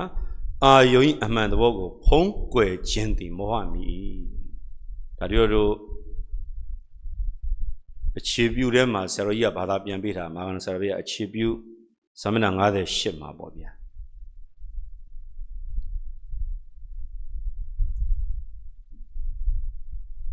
အာယုံအမှန်သဘောကိုဖုံးကွယ်ခြင်းသည်မောဟမီဒါတော့စာသံပေတံလေးနဲ့ဆရာတော်ကြီးတွေဘာသာပြန်တဲ့ဟာလေးတွေဓာတ်ရိုက်ပေါ့ဗျာဒီလိုဒါတော့အလုံးတော့သိပြီးသားပေါ့အာယုံအမှန်သဘောကိုဖုံးကွယ်ခြင်းသည်မောဟမီအဲ့တော့ဖုံးကွယ်တယ်ဖုံးလွှမ်းတယ်တို့တော့ဘာတွေဖုံးလွှမ်းတယ်ဆိုတော့ဒီပြိဿသူတို့ပြောတဲ့အခါမှာကျတော့ဟောဒုက္ခကိုဒုက္ခမသိခြင်းသည်ဒုက္ခသစ္စာကိုဝိဇ္ဇာကဖုံးလွှမ်းထားလိုက်တာအဲ့ဒါဒီလိုဖုံးလွှမ်းခဲ့တာမှာတဘွားတည်းမို့တသန္တရာလုံးပေါ့ဗျာဒီလိုအများကြီးချက်ပြောပေါ့အဲ့တော့ဒီဒုက္ခကိုဒုက္ခမှမသိခဲ့လို့ဒီလိုဘဝတန္တရာမှာရှည်ကြာခဲ့ပုံပေါ့ဒီဘက်ကသမုဒယသစ္စာဆင်းရဲကြောင်းကိုဒါလည်းဒီလိုမသိခဲ့ကြဘူးလက်သက်တရားခံရှားကြီးတော့အဝိဇ္ဇာဒါကြောင့်မလို့ပြောတာယောဂီတယောက်လာလျှောက်တယ်လို့ပေါ့တော်သေးတာသူတလုံးနဲ့မို့လို့တာအဲ့တော့သူနဲ့တွဲရကလာအောင်မယ်တဏှာလာအောင်မှာနော်အဲ့ဒါကြောင့်မလို့ဒီလိုဒီမူလာပိုင်းနေသွားတဲ့အခါကျတော့တန္တရာကြီးရှေ့အစွန်းကိုမသိအောင်တော့ပုပ္ပန္တဒီသဘောတရားကြီးလည်းပြောလို့လာတော့မှာနော်အဲ့ဒါကကြောင့်ဒီအဝိဇ္ဇာရဲ့ပုံလွှမ်းချက်၄ချက်ကိုသစ္စာ၄ပါးကိုမသိအောင်ဒါပုံလွှမ်းတယ်ဆိုတာဒီလိုသုတ်တန်ဤကိုအဓိကသင်ကြားပို့ချတယ်တဲ့ဒီမှာတော့ဆရာဆက်ဆက်ကတော့ဒီရှေ့ရဲ့ကျမ်းသာကိုရှာတဲ့အခါမှာဒီလိုသုတ်တန္တဘာဇနိယနီးလို့လည်းသုံးတယ်သုတ်တန္တဘာဇနိယနီးပေါ့ပြည့်ပြည့်စုံစုံပြောတယ်ဆိုရင်တော့သုတ်တန္တဘာဇနိယနီးမှာသစ္စာ၄ပါးကိုမသိအောင်ဖုံးလွှမ်းတယ်ဒါသဘောတရားလေးတွေပေါ့နော်အဲ့ဒါကကြောင့်ဒီလိုဟောတဲ့တရားကလည်းပို့ပြီးတော့ခိုင်လုံမှုရှိတယ်ထောက်ထားမှုအားကောင်းသွားတာပေါ့ဗျာ အလုံးကတော့ပရိသတ်အနေထားကလည်းဒီစကလုံးကယာပြီးသားဒီလိုအနေထားကလည်းစဟောကြတဲ့သစ္စာလေးပါမသိတာဆိုတာအများတန်းအော်နေတာပဲဒါပေမဲ့ဒီကျမ်းကဘယ်နည်းကနေယူပြောတယ်ဆိုတော့ကျန်တဲ့ပရိသတ်လည်းပဲသူတို့မှတ်သားတာသိက္ခာယကင်ခတိဝိသိကိစတိဆိုတာဒီပါဠိလေးရှိတယ်ကျင့်စေတရားပေါ်မှာယုံမတန်တရားကင်းမှသူတို့ကဒီယုံကြည်ချက်ကဒီထဲမှာအများကြီးကောင်းပါဒါယုံမတန်တရားကင်းဖို့ဆိုတာဒီလိုတို့ကအများဆုံးတက်နိုင်တဲ့လောက်ထောက်ထားခိုင်မာနဲ့သွားတဲ့အခါမှာသူတို့ပြိဿယင်ထဲမှာလည်းကျမ်းပါမယ်ဗျာဒါကြောင့်ဒီလိုတို့ဒီနေ့ဓမ္မအစဉ်ကတော့ဒီနေ့မနက်ပိုင်းဓမ္မအစဉ်ရဲ့အချိန်လေးထဲမှာရှေ့ပိုင်းမှာဒီလိုတို့တိုက်တွန်းတရားကိုသွားတဲ့အခါမှာဗราဏိယင်ကတရား၅ပါးတို့ဘဝိဒာသကုမာရတုတ်လာတဲ့ဟာတွေဗราဏိယင်ကတုတ်တို့နောက်ဒီလိုတို့ရှိကနေပြီးတော့မာခန္ဒီယတုတ်တို့ဒီတုတ်တွေကိုလည်းပဲဆက်လက်လေ့လာမှတ်သားပေးပါဗျာနောက်ဝိဇ္ဇာမတိခြင်းမှာဒီလိုတို့နေ့ကပြောခဲ့တဲ့၄ခုဒါတုတ်တန်နိယဆိုရင်တရားတော့ပါသွားပြီနောက်တဲ့ဒီလိုတို့အဘိဓမ္မာနိယဓမ္မအစဉ်ကိုတော့ဒုတိယတစ်ဖြတ်အချိန်မှာဆက်လက်ပြီးတော့ရှင်းလင်းသွားပါမယ်ဗျာတာဓုသုံးငြိမ်ခေါ်ပေးပါဗျာတာဓုတာဓုတာဓု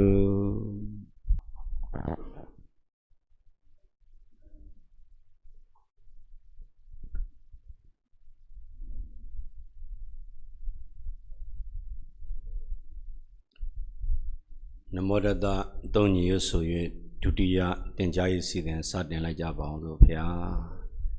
နမောတတဘဂဝတောအရဟတောသမ္မာသမ္ဗုဒ္ဓတ္တနမောတတဘဂဝတောအရဟတောသမ္မာသမ္ဗုဒ္ဓတ္တနမောတတဘဂဝတောအရဟတောသမ္မာသမ္ဗုဒ္ဓတ္တ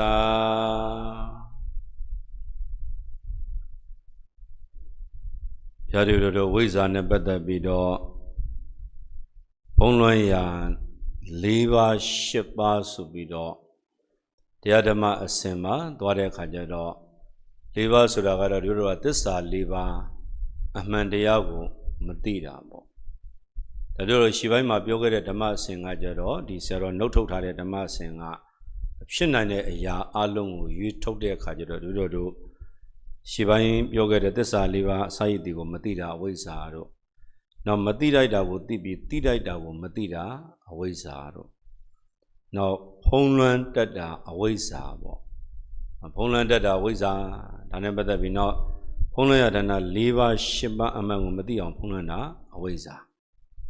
အဲ့တော့ခွဲကြော်တို့အဲ့ဒီမှာခွဲတော့ရင်တော့သုတ်တန်နိယသစ္စာ၄ပါးကိုမသိတာဒီသုတ်တန်နိယ၄ပါးဆိုတာဒုက္ခသစ္စာကိုမသိတယ်သမုဒယသစ္စာကိုမသိတာနိရောဓသစ္စာကိုမသိတာမဂ္ဂသစ္စာကိုမသိတာဒါတော့ဒီလိုတို့သုတ်တန်တဘာသနိယနီးဆိုပြီးတော့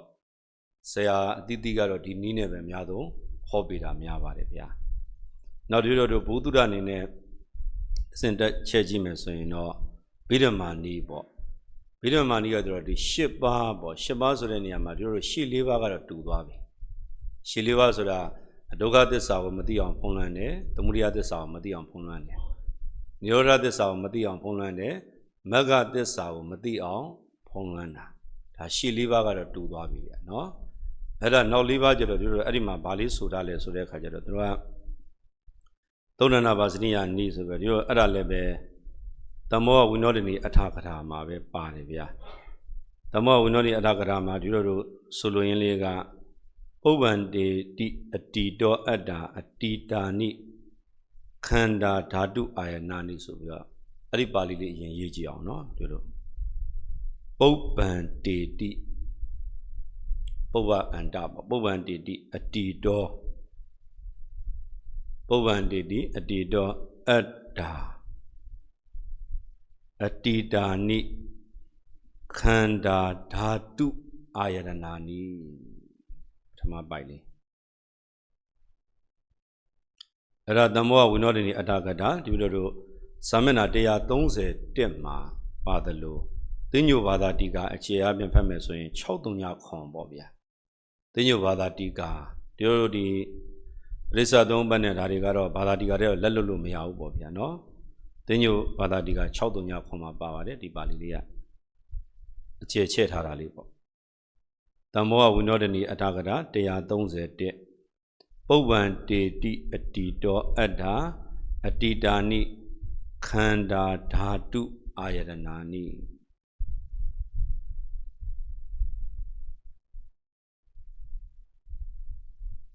ပါဠိလေးပြန်ဖတ်ကြည့်ပါဦးဗျာဒီတော့ပုဗ္ဗံတေတိအတ္တိတောအတ္ထာအတ္တိတာနိခန္ဓာဓာတုအာယတနာနိဓာတုတို့ဘုံလွှဲရဌာန8ဌာနမှာ5ခုမြောက်ရဲ့ပါဠိပေါ့ဗျာနော်အစောကဒီလိုသစ္စာ4ပါး4ခုကပြီးသွားပြီတူတူပဲရှေ့ကတုတ်တန်နည်းနဲ့ပြီးတော့မှနီးရတူတူပဲဒါဒီဘက်ကဒီလိုတို့ပြီးတော့မှနီးမှာပို့ထွက်လာတဲ့5ခုမြောက်ရဲ့မှတ်ပွဲပေါ့ဘုံလွှဲရဌာန8ဌာနတွေက5ခုမြောက်မှတ်ပွဲပေါ့ရှေ့ပိုင်းကတုတ်တန်နီးလဲအတူတူပါပဲသစ္စာ4ချက်ဒီဘက်ကပြီးတော့မှနီးလဲအတူတူပဲသစ္စာ4ချက်ဒါအတူတူပဲနော်အဲ့တော့ဒီလိုအဲ့ဒီပါဠိလေးမှာဘာပြောလဲပုဗ္ဗံတေတိတဲ့အတိတ်ကဖြစ်ခဲ့သောခန္ဓာအနတ္တအဖို့အစုကိုဒါပုဗ္ဗန္တကိုခေါ်တယ်အတိတ်ကဖြစ်ခဲ့သောခန္ဓာအာယတနာဓာတ်အဖို့အစုဆိုတာအဲ့ဒါဒီလိုအဲ့ဒီပုဗ္ဗန္တဆက်ပေါ့ပြောမယ်ဆိုရင်ဒီနေရာမှာမှတ်သားဝယ်လေးမှတ်မယ်ဆိုရင်တော့ခင်ဗျားတို့မှတ်အောင်အတိတ်ကဖြစ်ခဲ့သောခန္ဓာအာယတနာဓာတ်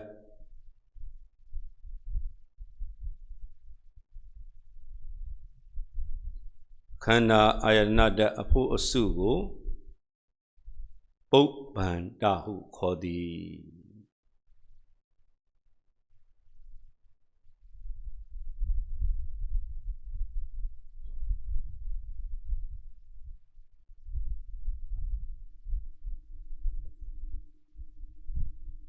ပုဗ္ဗန္တေအတ္တိတောအတ္ထာအတ္တိတာနိခန္ဓာဓာတုအာယတနာနိပေါ့အဲ့ဒီပါဠိတဲ့မှာပြောတော့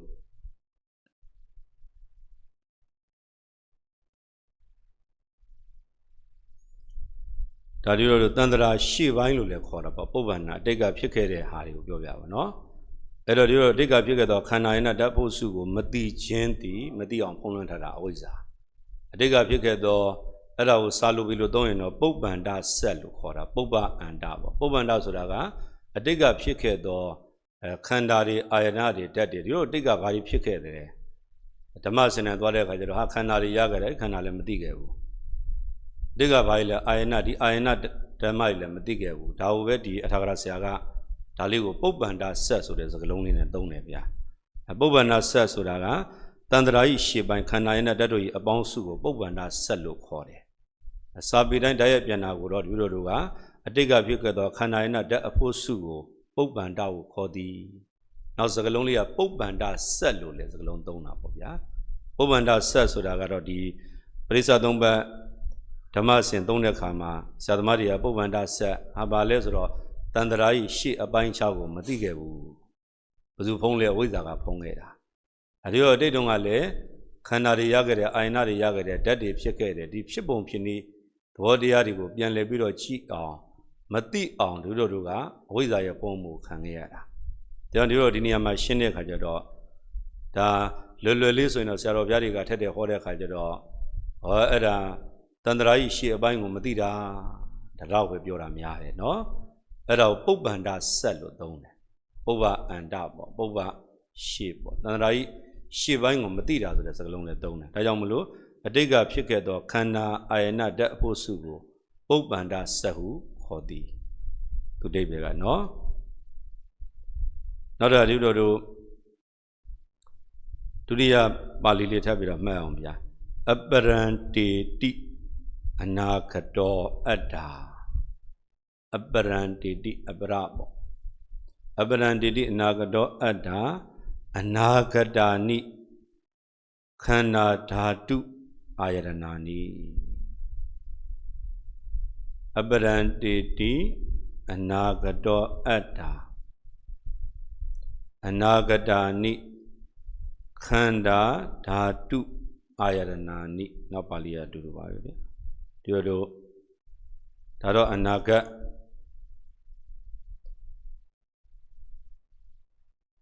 အဲ့ဒါကြတော့အပ္ပရန္တဆိုတဲ့နေရာမှာဒီလိုအနာဂတ်ဖြစ်မိ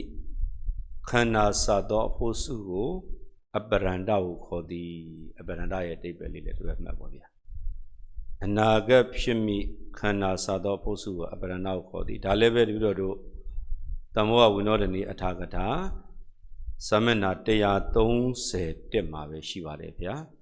နောက်ဒီလိုသင်္ညိုဘာသာတိကလေ့လာတဲ့အခါမှာသမဏ639ခွန်မှာလေ့လာမှတ်သားပါမယ်ဗျာအနာဂတ်ဖြစ်မိပေါ့အနာဂတ်ဖြစ်မိခန္ဓာစသောအဖို့စုကိုအပ္ပရန္တကိုခေါ်တယ်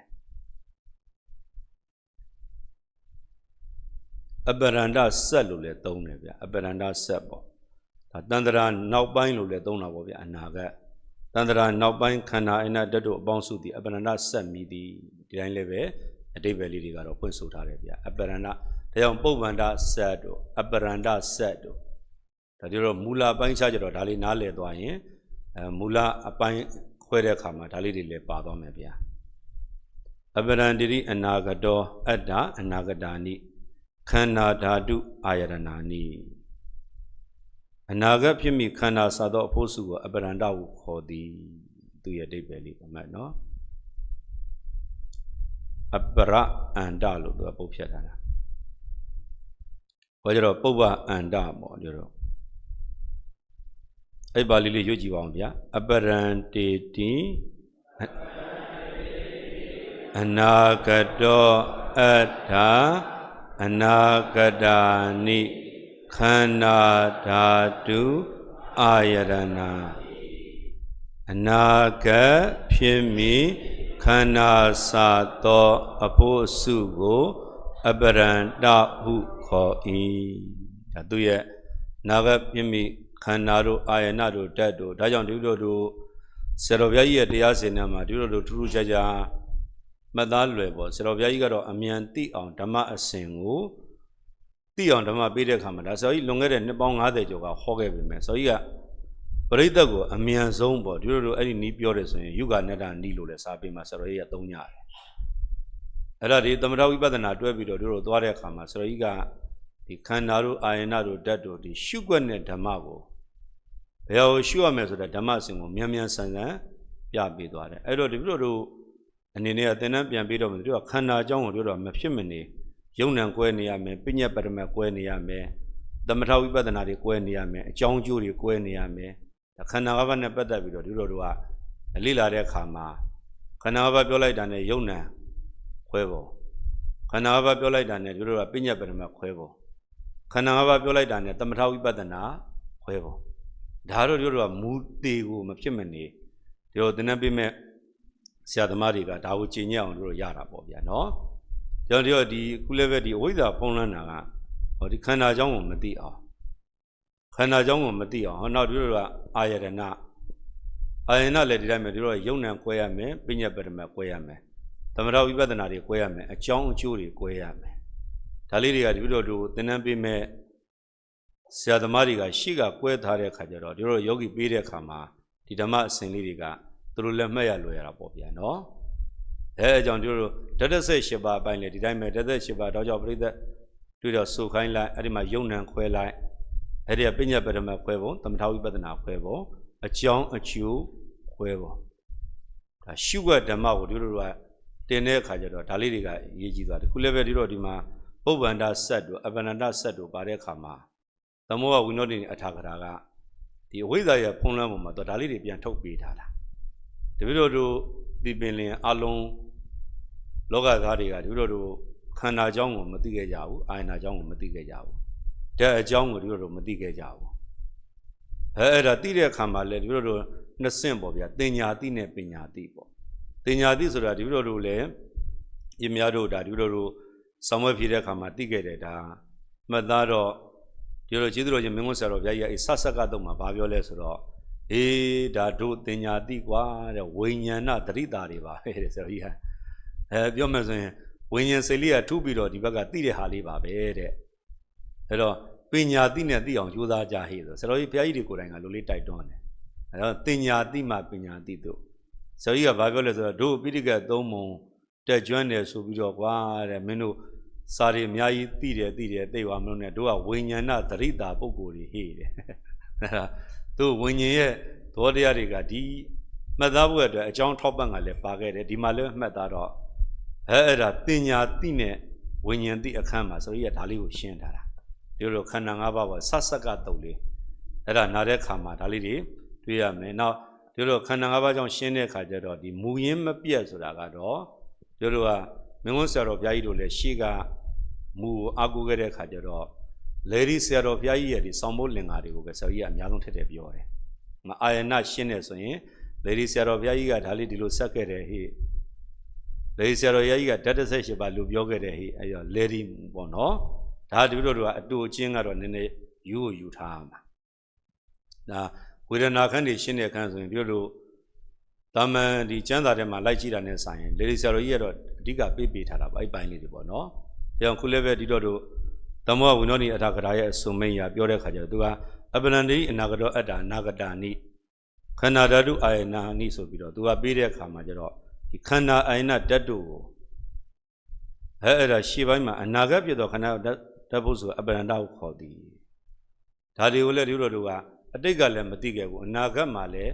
ဒီတိုင်းသာနေသွားမှဆိုရင်မသိဘူးဆိုတာဘုဇုရဲ့လက်ချက်လဲဆိုရင်အဝိဇ္ဇာရဲ့တန်ချက်ဒါဒီတော့သိကောင်းတာကိုမသိကောင်းတာကိုသိနေတယ်ဆိုတော့သိကောင်းမဲ့တရားတွေကိုမသိပြန်ဘူးဒါကိုပြောတာပေါ့ဗျာနောက်တစ်ခါဒီလိုနံပါတ်6ပြီးတော့ခွန်မာဒီတော့ပြန်မှတ်မှာကပုပ္ပန္တာပရံတေတိဓတုဗယံတဲ့သူနှစ်ခုကိုပြန်ပေါင်းပါတယ်သမဝဝိနောနိအထာကထာတော့နှစ်ခုပြန်ပေါင်းတဲ့အခါမှာပုပ္ပန္တာအပရန္တပေါ့ပုပ္ပန္တာပရံတေတိပုပ္ပန္တာနဲ့အပရန္တနှစ်ခုပုပ္ပန္တာအပရံတေတိပုပ္ပန္တာပရံတေတိပါနော်ပုပ္ပန္တာမှာရေးချနေတော့ကပရံတေတိဓတုဗယံဒါလည်းပဲဒီလိုသမဝဝိနောနိအထာကထာစာမျက်နှာ130မှာရှိပါတယ်ဘာသာတိကဒုတိယအုပ်ဒီ45မှာလည်းဒီအဖွင့်လေးတွေပြန်ပြီးတော့ကြည့်ပေးပါဗျာတင်းညိုဘာသာတိကကျတော့639ခွန်တူတူပါပဲဗျာအစောကလေဒီကတူတဲပါပဲသမဝဝိနောနိအထာကထာမှာလည်းပါတယ်အဲ့တော့ပုပ္ပန္တာပရံတေတိဓရုပယံပုပ္ပန္တာပရံတေတိဆိုတာကဒီလိုအဲ့ဒီအဓိပ္ပာယ်လေးကရှင်းနောက်ဖြစ်သောရေးလိုက်ပါဗျာရှင်းနောက်ဖြစ်သောရှင်းနောက်ဆိုတာပြောလို့စောကပုပ္ပန္တာနဲ့အပရန္တကိုဆိုလိုပါတယ်ရှင်းနောက်ဖြစ်သောအတိတ်နာဂတ်နှစ်ပါး၌ဖြစ်သောရှင်းနောက်ဖြစ်သောအတိတ်အနာဂတ်နှစ်ပါး၌ဖြစ်သော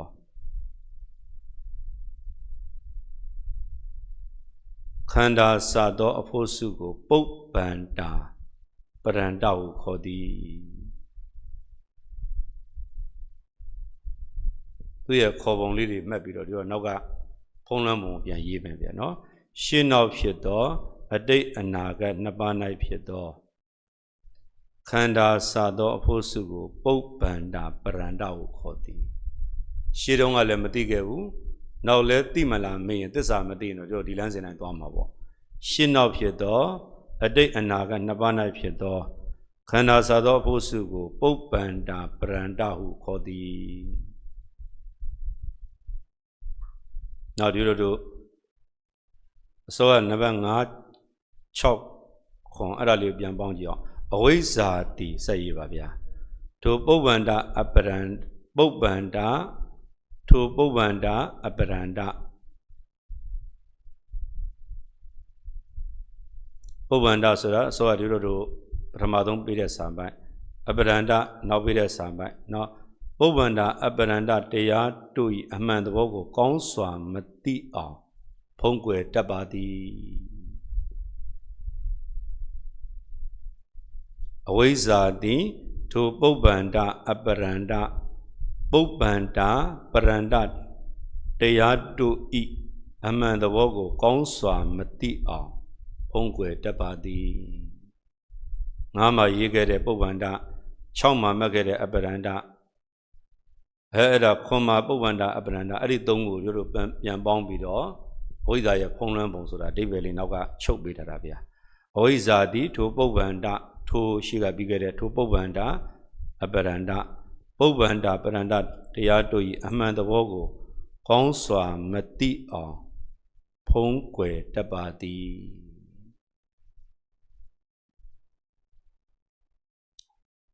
ဒါတော့ဒီလိုဆရာသမားတွေရေးခဲ့တဲ့သူတို့ရဲ့စာမှတ်တမ်းလေးလည်းကြံအောင်ဗျာအမှန်တော့တန္တရာကြီးပုဗ္ဗန္တဆက်ကိုမသိတာအဝိဇ္ဇာအပရန္တဆက်ကိုမသိတာအဝိဇ္ဇာပုဗ္ဗန္တအပရန္တဆက်နှစ်ပါးကိုမသိတာအဝိဇ္ဇာဒါတော့လွယ်လွယ်မှတ်ပြီးတော့ရှင်းတဲ့အခါပေါ့ဗျာနော်ဒါဒီလိုတို့ပါဠိလေးတွေဒီလိုတို့ပြန်ပြီးတော့မှတ်ပြီးအဲ့ဒါလေးနဲ့ပြန်တွဲရအောင်ဗျာပုဗ္ဗန္တေတိအတိတောအတ္တာအတိတာနိခန္ဓာဓာတုအာယရဏကဲသူရဲ့အဓိပ္ပာယ်လေးကအတိတ်ကဖြစ်ခဲ့သောခန္ဓာအာယရဏဓာတ်အဖို့စုကိုပုဗ္ဗန္တဟုခေါ်သည်နောက်တကဒီတို့ပါဠိလေးကအပရန္တေတိအနာဂတောအတ္တာအနာဂတာနိခန္ဓာဓာတုအာယရဏအနာဂတ်ဖြစ်မီခန္ဓာစသောအဖို့အစုကိုအပရန္တဟုခေါ်၏နောက်ပါဠိလေးတစ်ခုပုဗ္ဗန္တပရန္တေတိတရုဗယံရှင်းနောက်ဖြစ်သောအတိတ်အနာဂတ်နှစ်ပါး၌ဖြစ်သောခန္ဓာစသောအဖို့အစုကိုပုဗ္ဗန္တပရန္တဟုခေါ်သည်အဝိဇ္ဇာတိထိုပုဗ္ဗန္တအပရန္တပုဗ္ဗန္တပရန္တတရားတို့ဤအမှန်သဘောကိုကောင်းစွာမသိအောင်ဖုံးကွယ်တတ်ပါသည်ဒါဆရာသမားတွေရေးခဲ့တဲ့ရှေ့ကမှတ်တမ်းကိုတို့ကပူဇော်တဲ့အခါမှာအဓိကကတော့တို့ကဘာသာတိကမဟာကဏုံဆရာတော်ဘုရားကြီးရဲ့အစုံမိန့်တွေကိုအဓိကသွားပြီးတော့ထဲမှာပြန်ထားပါတယ်ဗျာအဲ့တော့တို့ကျမ်းလေးလာတဲ့အခါမှာတော့တမ္မောဝိနောဒနီအထာကထာမှာလည်းပဲဒီအစုံမိန့်လေးတွေကအထာကထာဆရာရှင်မြတ်ကြီးကဒီတို့ဒါပရိစ္ဆသုံးဘက်သင်္นานပေးတဲ့အခါမှာအများကြီးအထောက်အပံ့သဘောတရားပိုင်းတွေကိုတို့ပေးပြီးတော့ဓမ္မအစဉ်တွေပေးပါတယ်ဗျာဒါတို့ခုမှာကနောက်တို့နံပါတ်8ခုပေါ့ဗျာအဲ့တော့8ခုမှာတို့ကဒီနေရာမှာဒီအန္တဆိုတဲ့အဓိပ္ပာယ်လေးကိုလည်းတစ်ချက်ပြန်တွဲမှတ်ပေါ့ဗျာဒါတော့ဒီအန္တဆိုတာကသူကဟိုအစုပေါ့အန္တတရာကတို့စာပေလိုတော့ကုဋ္ဌာသအနက်ကိုဟောတယ်ပေါ့ဗျာအန္တတရာကတို့ဟာအန္တတရာဒီအဖို့အစုအပုံဆိုတဲ့အဲ့ဒီမှာကုဋ္ဌာသအနက်ကိုယူပြီးတော့အထာဝရဆရာရှင်မြတ်ကဒါလေးဖွင့်ဆိုထားတယ်ဘာတွေစုပုံထားတာလဲပေါ့အန္တမှာအဲ့ဒါကုဋ္ဌာသအဖို့စုနဲ့ကိုဘာတွေစုပုံခန္ဓာတို့အာယတနာတို့ဓာတ်တို့ဆိုတာပြောတာပေါ့ဗျာခန္ဓာစုပုံအာယနာဓာတ်တွေစုပုံနေတယ်အဲ့ဒါဘာစုတွေတော့ခန္ဓာစုတို့အာယနာစုတို့ဓာတ်အစုတွေဒါကိုပြောတာပါဗျာနောက်တို့အဲ့ဒီမှာပုဗ္ဗန္တဆိုတဲ့တွဲတဲ့ခါကျတော့ပုဗ္ဗန္တရှေ့အတိတ်ကာလကခန္ဓာအာယနာဓာတ်ဖို့စုတွေအပရန္တကဒီဘက်ကနောက်အနာဂတ်ကာလမှာခန္ဓာအာယနာဓာတ်အဖို့စုတွေနောက်ပုဗ္ဗန္တအပရန္တပေါ့အဓိကတော့သူကဒီစကလုံးလေးနဲ့သွားတဲ့အခါမှာတို့အတိတ်ကာလတို့အနာဂတ်ကာလနှစ်ပါးဖို့စုခန္ဓာအာယနာဓာတ်တွေကိုပဲဒါကိုပဲဒီနေရာမှာမသိအောင်အဝိဇ္ဇာကဖုံးလွှမ်းထားတာဒါကြောင့်မလို့တို့ဓမ္မအစဉ်ကိုသွားတဲ့အခါကျတော့ဒီစကလုံးအဓိပ္ပာယ်ဆိုပေမဲ့လည်းနောက်ဆုံးအနှစ်ချုပ်ခေါ်တဲ့အခါကျတော့ဟောအတိတ်ကဖြစ်ခဲ့တဲ့ပုဗ္ဗန္တဟောတန္တရာကြီးရှေ့ပိုင်းကိုမသိတာဟောတန္တရာကြီးနောက်ပိုင်းကိုမသိတာအနာဂတ်ကိုညွှန်းတာပေါ့ဗျာနော်ပုဗ္ဗန္တအမှန်တန္တရာကြီးရှေ့နောက်ကိုမသိတာဒီတိုင်းလည်းပဲဆရာသမားတွေကဒီတရားထုတ်ပြီးယူဟောတာလည်းရှိတယ်ဗျာဟောအတိတ်ကဘာတွေဖြစ်ခဲ့တယ်ဆိုတာဒီကလက်မခံကြဘူးအနာဂတ်မှာဘာတွေဖြစ်အောင်မယ်ဆိုတာကိုလည်းဒါလည်းပဲမသိဘူးဟာဘယ်သူရဲ့လက်ချက်လဲအဝိဇ္ဇာရဲ့လက်ချက်ဘယ်သူကဖုံးထားလဲပြောတော့အဝိဇ္ဇာကဖုံးထားတာ ဒါလေးပဲဒီလိုတို့သမုဒ္ဒဝိနောဒိအထာဂရမှာဒီဒိဗ္ဗေလေးကိုလည်းမှတ်ခဲ့ပါဗျာ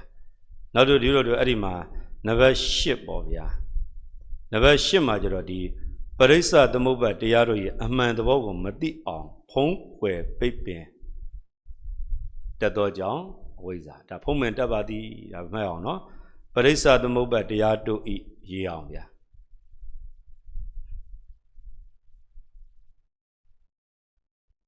ပရိစ္ဆသမုပ္ပါတရားတို့ဤအမှန်သဘောကိုလည်းမသိအောင်ဖုံးကွယ်ပိတ်ပင်တတ်ပါသည်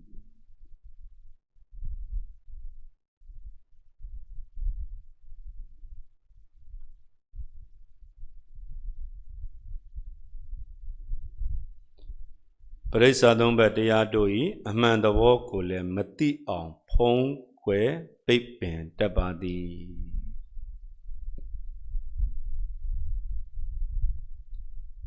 ဒါတော့ဒီလိုရှေ့ပိုင်းမှာလည်းပါခဲ့ပြီးသားပေါ့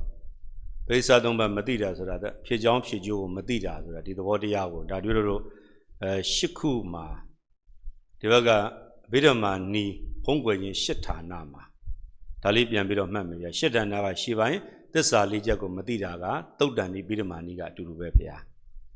အဲ့ဒီမှာဒီဘက်လေးချက်ပို့သွားတာကအတိတ်ကပြုခဲ့သောခန္ဓာယနာဓာတ်ပုစုကိုပုဗ္ဗန္တဒါကိုမသိအောင်လည်းဖုံးလွှမ်းတာနောက်အနာဂတ်ပြုခဲ့သောခန္ဓာဖြစ်မိအနာဂတ်ဖြစ်မိခန္ဓာယနာဓာတ်ဒါကိုလည်းမသိအောင်ဖုံးလွှမ်းထားတာအဝိဇ္ဇာဟောနောက်တကအဲ့ဒီနှစ်ချက်ကိုပြန်ပေါင်းထားတယ်စောကပြောတယ်ဒီလိုပုဗ္ဗန္တပရန္တိဟိတရုပယံဆိုတာအဲ့ဒါပြန်ပေါင်းတဲ့အခါကျတော့ဟောအတိတ်ကဖြစ်ခဲ့သောခန္ဓာအနတ္တအနာဂတ်ဖြစ်မိခန္ဓာအနတ္တပုစုကိုမသိအောင်ဒါကိုပဲဒီလိုဖုံးလွှမ်းတာအဝိဇ္ဇာနောက်ပရိစ္ဆသုံးဘက်တရားတို့ရဲ့အမှန်သဘောကိုမသိအောင်ဖုံးလွှမ်းထားတာအဝိဇ္ဇာဒါကြတော့ဒီလိုတို့အဝိဇ္ဇာရဲ့သဘောတရားဒါကြောင့်ဆရာတော်ဘုရားကြီးကဒီဆောင်ဖို့လင်္ကာကိုဒီလိုတို့သွားတဲ့အခါမှာဒါလေးသူတို့ကအဝိဇ္ဇာနဲ့တဏှာအရင်ခံမလားဒါကြောင့်ဒီအဝိဇ္ဇာပါရင်တဏှာကပါပြီးသားတဏှာပိုင်ဥပါဒံကပါပြီးသားဒါကြတော့ဒီလိုလိုအမတူဖို့ဆရာတော်ခွင်ဥကောတိတာဘုံဘုံကြီးဟောတဲ့တရားတွေလည်းပါတယ်နောက်ဒီလိုလိုကျောက်လို့ဆရာတော်ဘုရားကြီးလည်းဒီဆရာတော်ကြီးဟောတဲ့အထက်မှာလည်းပြောနေတာသူကအဝိဇ္ဇာလို့ပြောရင်တဲ့သူအမျိုးတွေကပါလာတာတဲ့အမျိုးတွေဆိုတဲ့စကားလုံးဆရာကြီးတွေကတော့ကြမ်းနှံ့တော့ဒီစကားလုံးကိုသုံးထားတာအမျိုးတွေပါပဲကွာတဲ့အဝိဇ္ဇာလို့ပြောရင်တဏှာကတွဲပါပြီးသားတဲ့တဏှာလို့ပြောရင်ဥပါဒံကတွဲပြီးတော့ပါပြီးသားပေါ့အဲ့တော့သူအမျိုးတွေဆိုတာဒီလိုလိုအလွှာမှာကျတော့ရှင်းပေးမယ်အုပ်စုသဘောတွေပေါ့နော်သူအုပ်စုနဲ့သူအလုပ်လုပ်သွားပုံနေအလွှာဆိုတာကတော့ဒီအုပ်စုသဘောပေါ့အဲ့ဒီဟာကျတော့ဒီလိုလိုရှစ်သွယ်ရှင်းချက်ကြော်လည်းပါအောင်မယ်နော်သူတို့ရဲ့အုပ်စုကဘာကြီးလောက်ကြမလဲဆိုတော့ပြောမှဆိုရင်ဒီဘက်ကကိလေသာရင်တူတဲ့သဘောတရားတွေတူရတွေပေါင်းရင်တို့အကြောင်းချင်းတူတို့ကာလာချင်းတူတို့သစ္စာချင်းတူရတွေပေါ့သူအမျိုးတွေတဲ့ဆရာကြီးအဲ့လိုသုံးတာဆရာတော်ဥကောတိတဆိုတာဒီလိုမိုးဖို့တရားတွေအတွက်သိကျေးဇူးများခဲ့တဲ့ဆရာတော်ကြီးပေါ့ဗျာဒီလိုမိုးဖို့ဆရာတော်ကြီးရဲ့တဘောသာသနာကိုကျမ်းကြီးကိုပူဇော်ခွင့်ရတာကမိုးဆရာတော်ဘုရားကြီးရဲ့အဲ့ဒါဒီလိုဆရာတော်ဥကောတိတဆရာတော်ရဲ့ကျေးဇူးပဲဆရာတော်မှတ်တမ်းတွေသိပြုစုကောင်းတာစာရေးသားကောင်းတော့မှတ်တမ်းတွေကျန်တာပေါ့ဗျာတဘောသာသနာကိုစောက်ကြီးတွေကိုပူဇော်ခဲ့တဲ့အဲ့တော့ဆရာကြီးကတရားဟောတဲ့ထဲမှာဟေးအမျိုးတွေကစုပေါင်းတယ်အဝိဇ္ဇာနဲ့တဏှာရင်ကဥပါဒံကံကြောင့်ယုံနံပေါ်ဆိုတာအဲ့ဒီမှာအဝိဇ္ဇာကိုဥဆောင်ခဲ့တဲ့အတွက်ကြောင့်မို့လို့ဒီလိုလိုကကမ်းမမြင်လမ်းမမြင်ဘောသန္တရာမှာဆရာကြီးကမိုက်တွင်းနှက်ခဲ့တယ်ဟေ့တဲ့မိုက်တွင်းနှက်ခဲ့တာကွာတဲ့မင်းတို့အဝိဇ္ဇာရှိလို့တစ်ဖက်ကန်းကွာတဏှာရှိလို့တစ်ဖက်ကန်းနေဟေ့တဲ့အဲ့ဒါကြောင့်မင်းတို့ဇုံလုံးကန်းခဲ့ကြတာဒါကြောင့်အဝိဇ္ဇာတဏှာနှစ်ဖက်ကန်းနေပုံတရားတော်ဆိုဒီတော့ဆောရပြောရလေ29ရက်17လ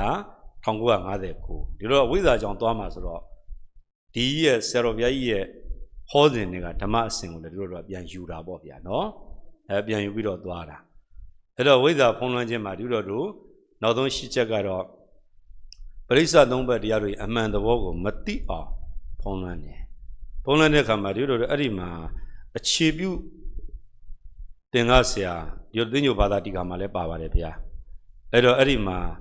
ဆရာတော်ကြီးကဘာရေးထားလဲဆိုတဲ့အခါကျတော့မာဂန္ဓဆရာတော်ဘုရားကြီးက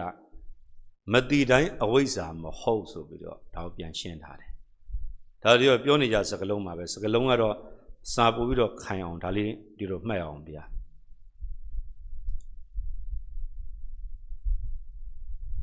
ဒါဒီလိုတို့ဒီနေရာမှာအစောကဆိုခဲ့တော့ဒီလိုတို့ကအထက်တွင်ပြဆိုခဲ့တော့ပေါ့နော်အရှင်ဘုရားတို့အစောကပြောခဲ့တယ်အထက်တွင်၄ပါး၈ပါးနဲ့အထက်တွင်ပြဆိုခဲ့တော့အထက်တွင်ပြဆိုခဲ့တော့ဆိုတာအစောကပြောတယ်ဒီလိုတို့၄ချက်၈ချက်ပေါ့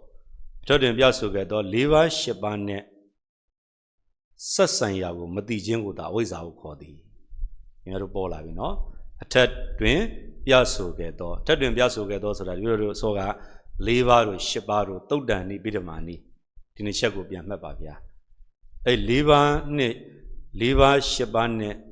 ဆက်ဆိုင်ရာကိုမတိခြင်းကိုသာအဝိဇ္ဇာကိုခေါ်သည်ကျန်တာတွေကိုရောထဲမှာဆိုလို့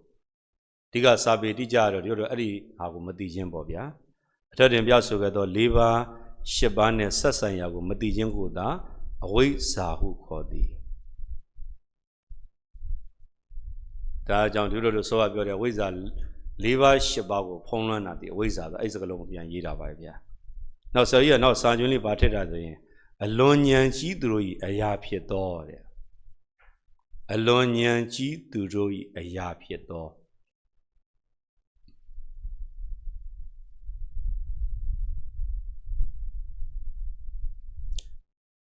အလွန်ဉာဏ်ကြီးသူတို့၏အရာဖြစ်သောအချက်များကိုပိုင်ပိုင်နိုင်နိုင်မသိခြင်းမှာအဝိဇ္ဇာမဟုတ်ပါဒါလေးပြန်ရှင်းတာအလွန်ဉာဏ်ကြီးသူတို့၏အရာဖြစ်သောအချက်များကိုပိုင်ပိုင်နိုင်နိုင်မသိခြင်းမှာအဝိဇ္ဇာမဟုတ်ပါဒီတော့သင်္ဃအခြေပြု482မှာလဲစာမျက်နှာ482ပေါ့ဗျာ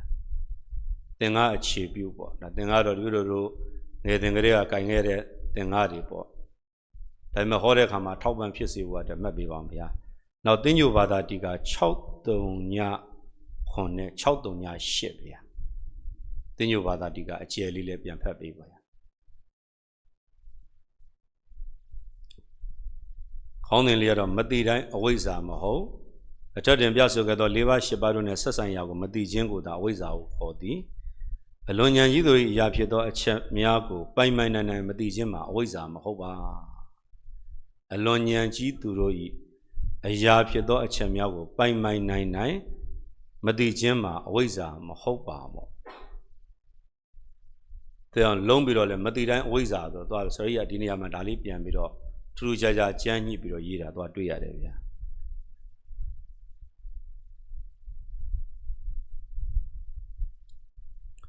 ကဲဒါလေးပြောလို့မတိတိုင်းအဝိဇ္ဇာမဟုတ်ပါပြန်စပတ်ကြည့်အောင်ဗျာအထက်တွင်ပြဆိုခဲ့သော၄ပါး၈ပါးနှင့်ဆက်ဆိုင်ရာကိုမတိခြင်းကိုသာအဝိဇ္ဇာဟုခေါ်၏အလွန်ဉာဏ်ကြီးသူတို့၏အရာဖြစ်သောအချက်များကိုပိုင်ပိုင်နိုင်နိုင်ဒါဝိဇ္ဇာကိုခေါ်တယ်ဒီလိုလိုဒီမှာခေါ်တဲ့အခါကျတော့ဒီဆရာတော်ဘုရားတွေကတော့ဒီဇက်ကြောင်းကိုဥမာပေးတဲ့အခါမှာဒီလိုဗာလေးထည့်လဲဆိုရင်ပိသကာရတိတာဝတ္ထုပေါ့နော်ပိသကာရတိတာဝတ္ထုမှာဒီလိုရက်ကန်းတယ်မာလေးဆိုတာဒီလိုတရားရှိပါတယ်အဲဒီမှာဒီလိုတို့လောကဝက်ပေါ့ဓမ္မပဒအရဂရာအခြေအပြင်ဆိုရင်111ပေါ့ဓမ္မပဒဒီလိုအရဂရာဒုတိယအုပ်111မှာပါပါတယ်ဗျာဘောကတော့လောကဝက်ထဲမှာကြည့်ရမှာဒီလိုကုမာရီရကန်းတင်ပါလေဒီလိုအဲ့တရားလေးတွေပြောတဲ့အခါမှာဒီအဝိဇ္ဇာနဲ့ပတ်သက်ပြီးတော့ဟောတဲ့အခါမှာဆရာကြီးကလည်းဒါလေးတွေပြောတယ်အဲ့ဒီမှာမေးတဲ့ခံလေးချစ်သမီးဘယ်ကလာတာလဲမသိပါဖေဟာချစ်သမီးဘယ်သွားမလို့လဲမသိပါဖေဟာနောက်ချစ်သမီးတကယ်မသိဘူးလားသိပါတယ်ဖေဟာချစ်သမီးတကယ်ရောသိလို့လားမသိပါဖေဟာဆိုတော့တပည့်တော့အဲ့တရားစဟောတော့ကိုယ်ကိုရွာလဲနေတာသူကမေးတဲ့မိကွန်း၄ချက်နဲ့ပြိဿဖြေတာနဲ့ဆိုတော့သူရောရွာလဲနေတော့အောက်ကတကားလျှောက်တယ်ဘုန်းကြီးပြားတဲ့ဘုန်းကြီးဒီနေ့ဟောတဲ့တရားသိကောင်းတယ်တဲ့ဘုန်းကြီးဒီနေ့ဟောတယ်ဒိုက်ဘလို့ကောင်းတာလဲဘုန်းကြီးလုံးဝဓမ္မစကြာပဲဖရားတယ်ဘုန်းကြီးတရားဒီတော့တော်တော်အတက်သွားတယ်ဒါသစ္စာ၄ပါးသဘောတရားတွေထည့်ပြောလို့ကိုယ်မြန်မြောက်ပြောတာလားကျေးဇူးတင်လို့အဲ့တကား ဒါဓမ္မစကြာလုတ်ပါအောင်လို့ဘယ်လိုလုပ်တော့ဓမ္မဆိုတာတရားစကြာဆိုတာလဲနေတာရှင်ဘုရားတရားလဲနေတာဘုရားတဲ့တရားပြီးတဲ့အခါမှာစဟောတော့အဲ့ဒါကုလေကုမာရီရကန်းတယ်မှာလေတို့ပြောတဲ့အခါကျတော့ဒီလိုတော့အဲ့ဒါလေးနာမည်ပေးထားတယ်ဘယ်ကလာလို့ဘယ်ကိုသွားမှလဲဆိုတာအဲ့တရားလေးဝိဇ္ဇာမတိခြင်းနဲ့ပတ်သက်ပြီးတော့ပြောတဲ့အခါမှာရှင်သမီးဘယ်ကလာတာလဲဆိုတော့ဟိုမှာအောက်ကပရိသတ်တွေကထင်နေလွဲတာဟုတ်ဒီကလေးလေးကြောင်တောင်တောင်ကောက်တောင်နဲ့အိမ်ကလာရလို့ပြောရမှာပေါ့ဘာကြောင့်ဘယ်ကလာတယ်ပြောတာလဲမတိဘူးပြောတာလဲပေါ့မင်းတော့ဒီသမီးလေးကအတိတ်ကဖြစ်ခဲ့တဲ့ခန္ဓာအနာဓာတ်ဖို့စုကို तू မသိတဲ့အတွက်ကြောင့်မို့လို့ဘယ်ကလာမှန်း तू မသိခဲ့ဘူးအဲ့ဒါဆိုရင်ဘယ်ကိုသွားမလို့လဲဆိုတော့အနာဂတ်ဖြစ်မိအရာကိုလည်း तू မသိဘူးဘယ်သွားရမလဲဒါလေးကိုဒီလိုတို့ကတရားပေးတဲ့ခါမှာပေါ်လွင်အောင်ပေါ့ပရိစ္ဆသုံးဘက်ဆက်နွယ်ဖြစ်တဲ့ခါမှာအဲ့ဒီမှာတို့ဟောတဲ့ခါကျတော့မူလနှစ်ပြာကိုတို့ယူသုံးမလားဒီကနောက်တို့သစ္စာနှစ်ခုနဲ့အဲ့တယောက်ကိုထည့်မလားပေါ့နောက်တို့အလွာလေးခုနဲ့သွားမလားပေါ့အဲ့ဒီမှာရှစ်သွယ်မှာဒီများတို့ကြိုက်တဲ့ဓမ္မအသွယ်နဲ့သွားလို့ရတယ်ဗျာသွားတဲ့အခါမှာဟောတဲ့အခါမှာချင်းသမီးဘယ်ကလာတယ်လဲမသိပါဘူးဗျာဒါကြောင့်ဆရာတော်ဘုရားကြီးကဟေးဘယ်ကလာလဲမသိအောင်ဝိဇ္ဇာကဖုံးလွှမ်းထားတယ်ကွာတဏှာကချော့ထားတယ်ဟေးတဲ့ဘာကြောင့်လဲဆိုတော့ဆရာကြီးကနောက်တဲ့စကလုံးတော်သုံးသွားတယ်ခင်ဗျားတို့ဗျာတဲ့အမှောင်ချပြီးတော့အချော့ခံထားရတာအမှောင်ဆိုတာအဝိဇ္ဇာကိုပြောတာနော်တဏှာကဒီလိုတို့မျိုးစုံချော့ခဲ့တာတဲ့ဒါကြောင့်အမှောင်ချပြီးတော့အချော့ခံရတဲ့ဘဝလွတ်ချင်ခင်ဗျားတို့ဝိဇ္ဇာလောက်ကလွတ်အောင်လုပ်ပြရတယ်ခက်တာကဗျာတဲ့ခင်ဗျားတို့ရှိတာကိုလည်းမသိဘူးတိတာကလည်းမရှိဘူးဒီစကလုံးလေးလဲဆရာကြီးသုံးသွားတာနော်နောက်ဒီလိုတို့အဲ့ဒါတော့အများသုံးတဲ့စကားလုံးတော့မရှိတာတဲ့မသိတာခက်တယ်ဆိုတာဆရာကြီးစကားပြောပရိယာမှာကျွမ်းကျင်တဲ့အခါကျတော့ခင်ဗျားတို့မရှိတာတဲ့မသိတာခက်တယ်ဗျာဒါဝိဇ္ဇာနေရာမှာတို့တော့သုံးတာပေါ့နော်မရှိတာတဲ့မသိတာခက်တယ်နောက်ဆရာကြီးပြန်သုံးတာကမသိတာတဲ့ရှိတာကိုမသိတာကပိုခက်တယ်ဒီဘက်ခင်မှာကျတော့ဒသနာဆန်ဆန်စကလုံးပေးရင်တော့ဒါသုံးရတာပေါ့ဗျာနော်မရှိတာတဲ့မသိတာတော့ခက်တာမှန်ပါတယ်ဗျာတဲ့မသိတာတဲ့ရှိတာကိုမသိတာကပိုခက်တယ်ရှိတယ်ဆိုတော့တို့မှာခန္ဓာ၅ပါးရှိတယ်အာယနာဓာတ်ရှိတယ်အဲ့ဒီရှိတာကိုမသိတာကပိုပြီးတော့ခက်သွားတယ်ဗျာဘာကြောင့်လဲအဝိဇ္ဇာကဖုံးထားလို့ဝိဇ္ဇာရှင်းချက်တွေပေါ့ဗျာနော်ဒါကြောင့်ဗျာတဲ့ခင်ဗျားတို့ကအမှားဟုသွင်းနဲ့ကျုံအမှန်ဟုသွင်းနဲ့လွဲခဲ့ကြတာတို့ဆရာတော်ကြီးကလွန်ခဲ့တဲ့နှစ်ပေါင်း90ကျော်ဟောပြင်မဲ့စကလုံးတွေကမှတ်ရတာဒီလိုတို့ပြောမယ်ဆိုရင်လူငယ်တွေပေးတဲ့ခါမှာလည်းဒီစကလုံးတွေပေးရတာကောင်းတာပေါ့ဗျာအဲ့ဒါအမှားဟုသွင်းနဲ့ကျုံအမှန်ဟုသွင်းနဲ့လွဲခဲ့ကြတာဗျာတဲ့နောက်တနေရာမဲ့တော်ဗျာကြီးကခင်ဗျားတို့ကဗျာတဲ့တရားနာရင်နှလုံးသားကဘွားထနေတာဒါလည်းသုံးတာနော်ပြီးတော့ကြည့်တော့အော်ဆရာကြီးဟာစကလုံးပရိယေတွေကအမှန်တန်ကြွယ်ဝတာကိုလို့သုံးတဲ့အခါမှာနောက်တို့ရှိသေးတယ်ဆရာကြီးကဩနာသေးကိုမသိတဲ့အခါကျတော့ရုပ်ရည်လေးကတော့ချောပါတယ်ဩနာသေးကပါနေတယ်ဒါတို့ကတရားပွဲတိုင်းမှာ9လုံး10လုံးသွတ်မို့စကလုံးလေးတွေထည့်သုံးတာပေါ့ဗျာနော်အဲ့ဒါတပည့်တော်တပည့်တစ်ပါးအကြောင်းကဥစဉ်တစ်ပါးကသူရေးထားတယ်တို့ပြောတာရုပ်ရည်လေးကတော့ချောပါတယ်ဩနာသေးကပါနေတယ်ဆိုတော့သူကရုပ်ရည်လေးကတော့ချောပါတယ်ဆိုတော့သူ့ပုံကြီးထည့်ထားတာလိုက်မော်တယ်နော်ဥနာသေးဆိုတော့ဖိုးကြီးဖွားကြီးပုံတွေပြတာအဲ့ဒါနော်ဒါကိုမသိခဲ့တာလေတန်တရာရှည်ကြခဲ့ပုံတွေပေါ့ဗျာနော်အဲ့ဒါကြောင့်တို့ကဒီကုမာရီရကန်းတဲ့မာလေးဝတ္ထုပိတကာရဒိတာဝတ္ထုမှာဒါတို့ညဓမ္မသမီးတွေပဲဟောဒီထဲမှာအကြောင်းသိလို့ညှက်ပဲဟောအဲ့မှာလောကဝက်မှာဓမ္မပဒအထာကရာဒါဒုတိယအုပ်1-3 လုံးပေါ့နော်1-3 လုံးကတို့အဲ့ဒီမှာဘာကောင်းမလဲဆိုတော့ရှင်မြတ်တို့အမေးအဖြေပေါ့နော်အဲ့ဒီရဲ့အမေးဖြေကဘုရားကကုမာရီရကန်းတဲ့မာလေးမြေကုမာရီရကန်းတဲ့မာလေးကဘုရားကိုပြန်လျှောက်တဲ့အခါမှာတို့ကဒီမိုးဆရာတော်ဘုရားရဲ့ဥပနိတရားကလည်းပရိသတ်ကိုနားလည်အောင်သွားတဲ့အခါမှာအမေးဖြေနဲ့သွားတဲ့အခါမှာဒါလေးတွေကတို့ကအထာကရာကိုတောက်လျှောက်ကိုဖတ်ထားနိုင်ကောင်းတယ်ဗျာတို့စာသင်နည်းတစ်ခုပေါ့ဗျာတို့ကျန်တဲ့ဌာနတိတိမှာလည်းပဲရှိကောင်းရှိမှာပေါ့ဗျာတို့ငယ်တဲ့ကမန်းလေးမစိုးရင်တိုက်တဲ့မှာတို့ဓမ္မစီရတန်လောက်တော့မစိုးရင်တိုက်တဲ့အဲ့ဒီဟာစာသင်နည်းကကောင်းတယ်ဗျာဓမ္မစီရမှာတော့ကျန်တဲ့အောက်ပြီးအောက်ရောက်မှာလည်းအများကြီးတော့ရှိမှာပေါ့တို့လက်မမီလို့ပေါ့ဗျာနော်စာသင်နည်းကတို့ဒီစာသနာတယောက်ဟာတပားဟာသူ့ရဲ့ပက်လျှောက်ကတော့ပါဠိအနက် ဟောဒီဘက်ကအထာကထာရဲ့သူ့ရဲ့အနက်ကတော့ဒီလိုတို့ကမလှုပ်ချင်အပတ်စင်နဲ့ကုံသွားတာအဲ့တော့ဒီလိုတို့ဒီတရားပြန်ဟောကြားမယ်ညီတော်နောင်တော်တွေကလည်းဓမ္မပဒမှာပါဠိအနက်ဓမ္မပဒရဲ့ဖွင့်ဆိုချက်အထာကထာသူ့ရဲ့အနက်ကတော့ဒီလိုငယ်စဉ်ကဖတ်တယ်လို့လားထောင်းတော်អော်ပြီးတော့ဗျာဒီတော့တငယ်ချင်းဓမ္မဂရိကတစ်ပါးရှိတယ်သူကတော့အတန်ကြဲနဲ့အဲ့ဒါတွေအနက်ထိုင်လှဲ့တယ်အဲ့တော့စကလုံးပြောတဲ့ခါမှာလည်းစကလုံးလည်းရတယ်ဓမ္မပဒစကလုံးလှတာစကလုံးတွေကနော်အဲ့ဒါတွေကိုကြည့်ပြီးတော့မှဒီလိုပြောတယ်ဟိုနေ့ကဆရာကြီးဥရှုအောင်ဆိုတာဆရာကြီးဥရှုအောင်တို့ကဓမ္မပဒကိုသူကအထာကထာနိုင်တယ်သူတို့ကအထာကထာနိုင်တော့စကလုံးကိုသူကကွက်ကွင်းအောင်ရေးနိုင်တာပေါ့ဗျာအခုဒီတို့ဒီပိဿဂရဒီတာဝတ္ထုကိုဒီလိုလေ့လာတဲ့အခါကျတော့အဲ့ဒီမှာဘာကောင်းလဲဆိုတော့အမေးဖြေကောင်းတယ်စကလုံးအတူအစာလေးတွေဒီပြန်လဲပြီးတော့ဟောတဲ့အခါမှာကောင်းမယ်ဗျာအဲ့ဒီမှာဦးဇင်းဒီလိုမေးလိုက်တာကုမာတိကေကုတောအာကိစတိပေါ့ခြေသမီးဘဲကလာတာလဲပေါ့ဒါမေးတာမနော်နတ္တိဖန်တွေဒီတော့မသိပါဖေရပေါ့ဒါလေးတွေနော်မေးတဲ့အခါမှာမေးပုံမေးခွက်ကလည်းဒီလိုဟိုနေ့ကပြောသလိုပဲအရှင်နန္ဒကတို့ရူပံနေဆံဝါအနိဆံဝါတိဘုက္ခုနဝါတွေလှမ်းမေးသလိုပဲဟာအနိဆံဗန်းနေပါဖေရအဖြေကိုလည်းလှမ်းပေးထားတာဒါတော့အဖြေနဲ့ပြတာဟိုမှာကျတော့အဖြေမပြဘူးဘုရားကခြေသမီးဘဲကလာတာလေဒုံးတိမေးလိုက်တာပဲ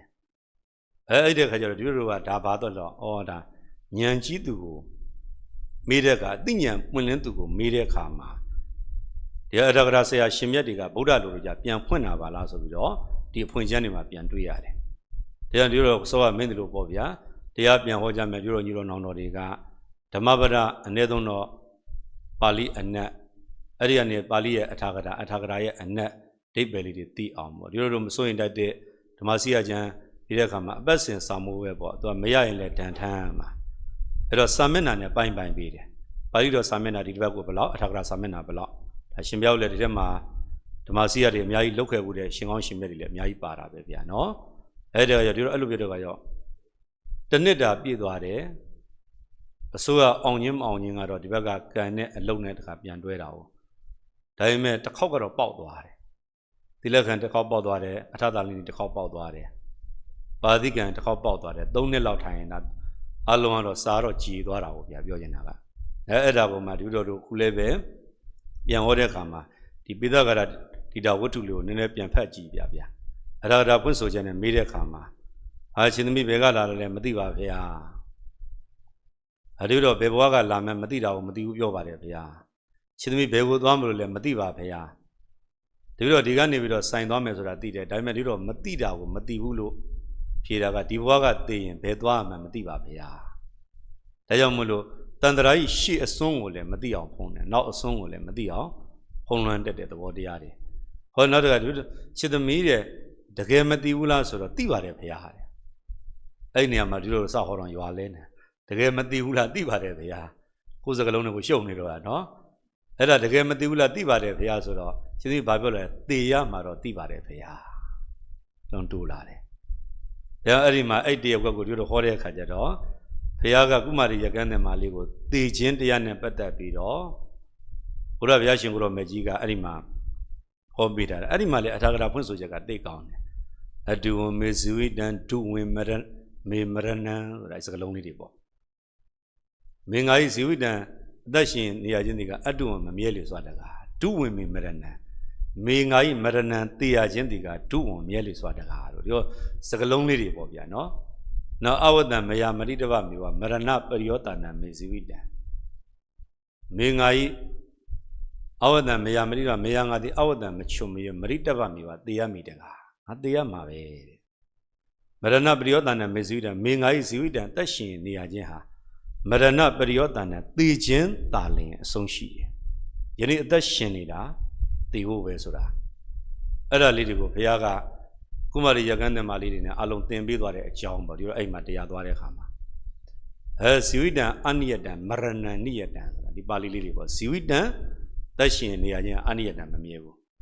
မရဏံသေရခြင်းဟာနိယတံမြဲတယ်ဆိုတာအဲ့တော့အဲ့လိုပြီးတဲ့အခါကျတော့ဒီသမီးလေးဟာ3နှစ်တိတိလောက်ဒီမရဏနုတ္တိကိုပွားများတော့ဘုရားလာပြီးတော့ချီးမြှောက်ပုံပေါ့ချီးမြှောက်ပြီးတော့တရားပေးတဲ့အခါမှာသေခြင်းတရားနဲ့ပတ်သက်ပြီးတော့ဒါတို့ပေးတဲ့အခါမှာဒီစကလုံးအမေးဖြေလေးပဲပေါ့ဗျာနောက်ဘုရားကပြန်မိတဲ့ခြေသမီးတကယ်ရောသိလို့လား မှန်လားပါမသိပါဗျာပြန်ဖြစ်သွားတယ်အဲ့ဒါမသိပါဗျာဆိုတာချင်းဒီပါလေဒီတော့ဘယ်နေ့သိရမယ်ဆိုတာမသိလို့မသိဘူးပြောတာပါဗျာအဲ့တော့ဒီတော့ခေါင်းစဉ်လေးပေးတယ်ဘယ်ကလာလို့ဘယ်ကိုသွားမှာလဲဆိုတော့အဲ့တရားကိုဟိုမန်းလေးပလိတ်မှာဟောတယ်ဟောတဲ့အခါကျတော့ဒီတော့အဲ့ဒီကမိတော့ယောဂီတွေဘာတရားလဲဘယ်ကလာလို့ဘယ်ကိုသွားမှာလဲအဲ့ဒါအဲ့နာယတမတယောက်ကထားဟောတယ်အိမ်ကလာပြီးအရက်ဆိုင်သွားမှာပါဖေဟာတဲ့သူကလည်းသူသွားမဲ့နေရာသူပြောသွားတာနော်အဲကြောင့်မလို့ဒီလိုတို့ဒီယောဂကိုင်းတဲ့အခါမှာစောကပေဒဂါရဒီတာဝတ္ထုကတော့စလေးကျင့်ပြီးဟောတဲ့ဒီလိုတို့စလေးကျင့်ဟောတယ်ဆရာတော်ဘုရားတွေကတော့ဒါဝတိကတိုက်တွန်းပြီးတော့သွားပါတယ်ဗျာအဲကြောင့်မှဒီလိုတို့ကမူလနဲ့ဗျာအဝိဇ္ဇာတဏှာကြောင့်ခန္ဓာရတယ်မသိခြင်းရသူတို့ပါဟောသမုဒိယသစ္စာတွေဖုံးလွှမ်းထားလို့မသိတာဟောဒီဘက်ကဒီလိုတို့အများဆုံးကတော့နောက်ကိလေသာဝတ်နဲ့ကာမဝတ်နဲ့ပေါင်းခဲ့လို့လည်းမသိခဲ့ပါဘူးမသိခဲ့လို့လည်းဒီဘက်ကခန္ဓာရတာအဲ့ဒီမှာအသွယ်တွေကကျွန်တော်ကြိုက်တဲ့တရားွက်ကိုကောက်ပြီးတော့ယူလိုက်ပေါ့ဗျာယူတဲ့အခါမှာဒီလိုတို့ကပရိစ္ဆာသုံးဘက်တရားွက်ကိုယူတာက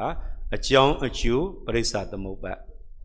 ဒါလေးတွေအကြောင်းဖြစ်ပုံကျိုးဖြစ်ပုံဓမ္မအစဉ်လေးတွေကိုသွားအောင်လို့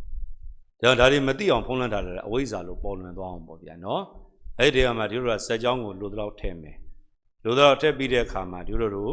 တံဝေကဓမ္မတက်လေးတွေလည်းပါမယ်ပါပြီးတဲ့အခါမှာအဲ့ဒီမှာကုမာရီရကန်းသမားလေးကိုဘုရားကတရားပြီးတော့ဒါရှေးဆွဲဆန်းတရားတော့မလို့တရား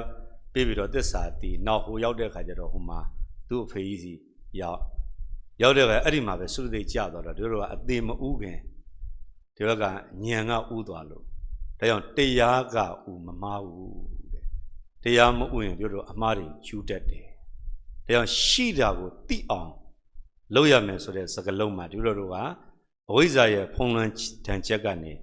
လွတ်မြောက်အောင်ကြိုးစားခြင်းပေါ့ဗျာခုလည်းပဲဒီလိုတို့ဒီမှာသွားခဲ့တဲ့ဓမ္မအစဉ်လေးတွေပြန်လည်ပြီးတော့သွားမယ်ဆိုရင်ဒီလိုတို့အဝိဇ္ဇာနဲ့ပတ်သက်ပြီးတော့များသောအားဖြင့်တော့ဆရာတော်ဘုရားတွေကတုတ်တန်နီးကိုပဲဒီလိုတို့အများဆုံးယူပြီးတော့ဟောပါတယ်ဗျာအဲ့တော့ခုပြောတဲ့တမ္မောဝိနောဒနီအထာကလာတဲ့အဘိဓမ္မာနီးကိုတော့အကုန်စင်အောင်တော့မဟောဘူး၈ချက်လုံးဆိုတော့ပြိဿကလည်းလေးသွားမယ်ဘုဒ္ဓရလိုကတော့ဒီလိုတော့မှတ်ရမှာဘူးဗျာအဲ့ဒီထဲမှာဒီလိုတို့ဒီအချက်လက်တွေပြောတဲ့အခါမှာတော့မတိတိုင်းအဝိဇ္ဇာမဟုတ်ဒါလည်းပဲဒီလိုတို့ကထွင်ပြောတာမဟုတ်ဆရာတော်ဘုရားကြီးတွေကြမ်းညှိပြီးတော့ပြီးခဲ့တဲ့ဓမ္မအစဉ်မှာပါတယ်ဒါကြောင့်ဒီလိုတို့မတိတိုင်းအဝိဇ္ဇာမဟုတ်ဆိုတာပြန်ဖက်ကြည့်အောင်မတိတိုင်းအဝိဇ္ဇာမဟုတ်အထက်တွင်ပြဆိုခဲ့၄ပါး၈ပါးနှင့်ဆက်ဆိုင်ရာကိုမတိခြင်းကိုသာအဝိဇ္ဇာဟုခေါ်သည်အလွန်ဉာဏ်ကြီးသူတို့ဤအရာဖြစ်သောအချက်များကိုပိုင်နိုင်မတိခြင်းမှာအဝိဇ္ဇာမဟုတ်ဒါအလွန်ဉာဏ်ကြီးသူတို့ဤအရာဒါတွေကိုမသိတတ်တော့ဒီလိုတို့ကဒီပရိစ္ဆာသုံးဘက်လေ့လာတယ်ရှင်ပြတို့တို့အကုန်စင်မသိနိုင်ဘူးအဲ့ဒါမသိနိုင်ဘူးဆိုတာဒါကြောင့်မလို့ဒီလိုပရိစ္ဆာသုံးဘက်ဒေသနာတော်မှာဗုဒ္ဓဝိပဿနာလို့ပူဇော်တာပေါ့ဗျာနော်ဒါရှင်အနန္ဒာနဲ့ဘုရားနဲ့တွေ့တဲ့အခန်းမှာလဲမဟာနိဒာနတုတ်မှာလဲဒီအမေးဖြေလေးတွေပါပါတယ်ဗျာတို့ဒါလေးတွေကိုပြန်ပြောတဲ့အခါမှာအကြောင်းအကျိုးဓမ္မဆက်ပုံပေါ့ဗျာဒါကြောင့်မလို့ဒီလိုတို့အများဆုံးကတော့သစ္စာလေးချက်သဘောနဲ့ကိုမသိတာအဝိဇ္ဇာနောက်လုံးသိကောင်းတာကိုမသိတာဒီအဝိဇ္ဇာမသိကောင်းတာကိုသိနေတာဒီအဝိဇ္ဇာဒီရှုထောင့်ကနေအများဆုံးဆရာတော်ဘုရားတွေကပြိဿနားလည်နိုင်လောက်တဲ့အနေသာပေးတယ်လို့ကျေးဇူးတော်ရှင်မိုးဆရာတော်ဘုရားကြီးလည်းတုတ်တန်နီးကိုပဲတုတ်တန်တာဘာစနိယနီးကိုပဲဆရာတော်ကြီးကအဓိကထားပြီးပြောပါတယ်ဗျာဆရာကြီးတရားတွေထဲမှာပြန်ကြည့်တဲ့အခါကျတော့ဆရာတော်ကြီးကအလင်းသင့်တယ်လို့သွားတဲ့တရားစင်လည်းရှိတယ်လို့ဟောဒီဘက်ကဒီတို့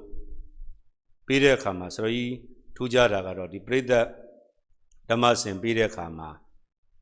အရင်ခက်ခဲတဲ့အရင်ဝါလောက်တာတော့မတွေ့ရဘူးဒါပေမဲ့ဒီတို့ကအခုသင်္นานအနေနဲ့ကတော့ဒါတွေကတော့တမ္မောဝိနောနိအထာကရမှာလာရှိတယ်ဆိုတော့ဒီတို့ကခိုင်လုံတဲ့အချက်လက်တစ်ခုကိုရသွားတဲ့အခါကျတော့ဒီတို့ပြောရတာလဲချစ်လက်မယ်ဗျာပြောဆိုရတာလဲအဓိကမင်းဖြစ်မယ်ဗျာဒါကြောင့်မလို့ဒီတို့ဝိဇ္ဇာနဲ့ပတ်သက်ပြီးတော့လေ့လာခြင်းမှတ်သားခြင်းပရိစ္ဆာသုံးဘက်နဲ့ပတ်သက်ပြီးတော့ဓမ္မအစဉ်ပေါ့ဒီတဲ့ချဲ့တယ်ဆိုရင်တော့ဝိဇ္ဇာရဲ့သဘောတရားတွေအဲ့ဒါရှိတဲ့တဲကဒီတော့ဒီနှုတ်ကလေးကိုလည်းပြန်ပြီးတော့ညီတော်နောင်တော်တွေကိုပြန်လဲကျေးဇူးပြုပါတယ်ဗျာအဲ့တော့ဒီလိုဆက်လက်ပြီးတော့လေ့လာမှာကဒီသင်္ခါရအကြောင်းတွေတဏှာဝိဇ္ဇာပြောတဏှာအကြောင်းပေါ့ဗျာနော်တဏှာအကြောင်းသွားလေ့လာပြီးတော့မှအဲ့ဒီမှာမူလနှစ်ဖြာရဲ့ ဘာကြောင့်ခေါ်ပုံပေါ့ဒါလေးတွေကဒီလိုတို့စာပေတိုင်းသိနာပြီးတော့မှတ်တမ်းမဲ့ရသိတော့ဒီလိုတို့ကဟောတိုင်းမှာအရာရာဟာခိုင်လုံတာပေါ့ဗျာဒီလိုတို့မှန်တိုင်းပြောရရင်တော့တချို့ကကဏ္ဍအရမှာဒီလိုတို့မိုးကုတ်ရမ်းပြီးတော့တုတ်ကြတယ်ဆိုတော့တချို့ကပြောကြတာနော်အဲ့ထဲမှာပါမတော့ဒီနေ့ကြိုက်ကလော့ဆရာတော်ဘုရားကြီးကလည်းပဲဒီတော့တောင်းပေးချက်မှာအေးတဲ့မသားမက်ရမက်ဖွယ်တွေနဲ့ဒါလေးတွေကတော့ကြမ်းညွန်ပါတဲ့ဟာလေးတွေပေါ့ခိုင်လုံအောင်ပေးပွဲဆရာတော်ဘုရားကြီးကနော်ဒါကြောင့်မလို့ဒီတော့တို့ပေးတိုင်းဓမ္မအစင်မှာသောတရားပိုင်းကတော့ဒီလိုတို့အထူးအဖြင့်တော့ပါဠိအထာဂတာကြည်နိုင်စွမ်းနိုင်ကြည့်မယ်အဲ့ဒီကနေမဟုတ်ဆရာတော်ဘုရားကြီးရဲ့ဥပနိဒေယနဲ့သွားတော့ဆရာတော်ဘုရားကြီးဟောတဲ့ရှုတော်ကနေသွားမယ်အဲ့ဒီကနေမှဒီလိုတို့ကိုက်ညီတဲ့ပြိတ္တကိုဓမ္မအစဉ်ကိုပေးနေပဲအဲ့ဒီတော့သင်္นရဲ့မှတ်ပွဲအပိုင်းကဏ္ဍမနက်ပိုင်းကိုတော့ဘုရားတို့တို့ဒီတည်းမဲ့ဆုံးသက်သာတုသုံးညင်ခေါ်ပေးပါဗျာသာတုသာတုသာ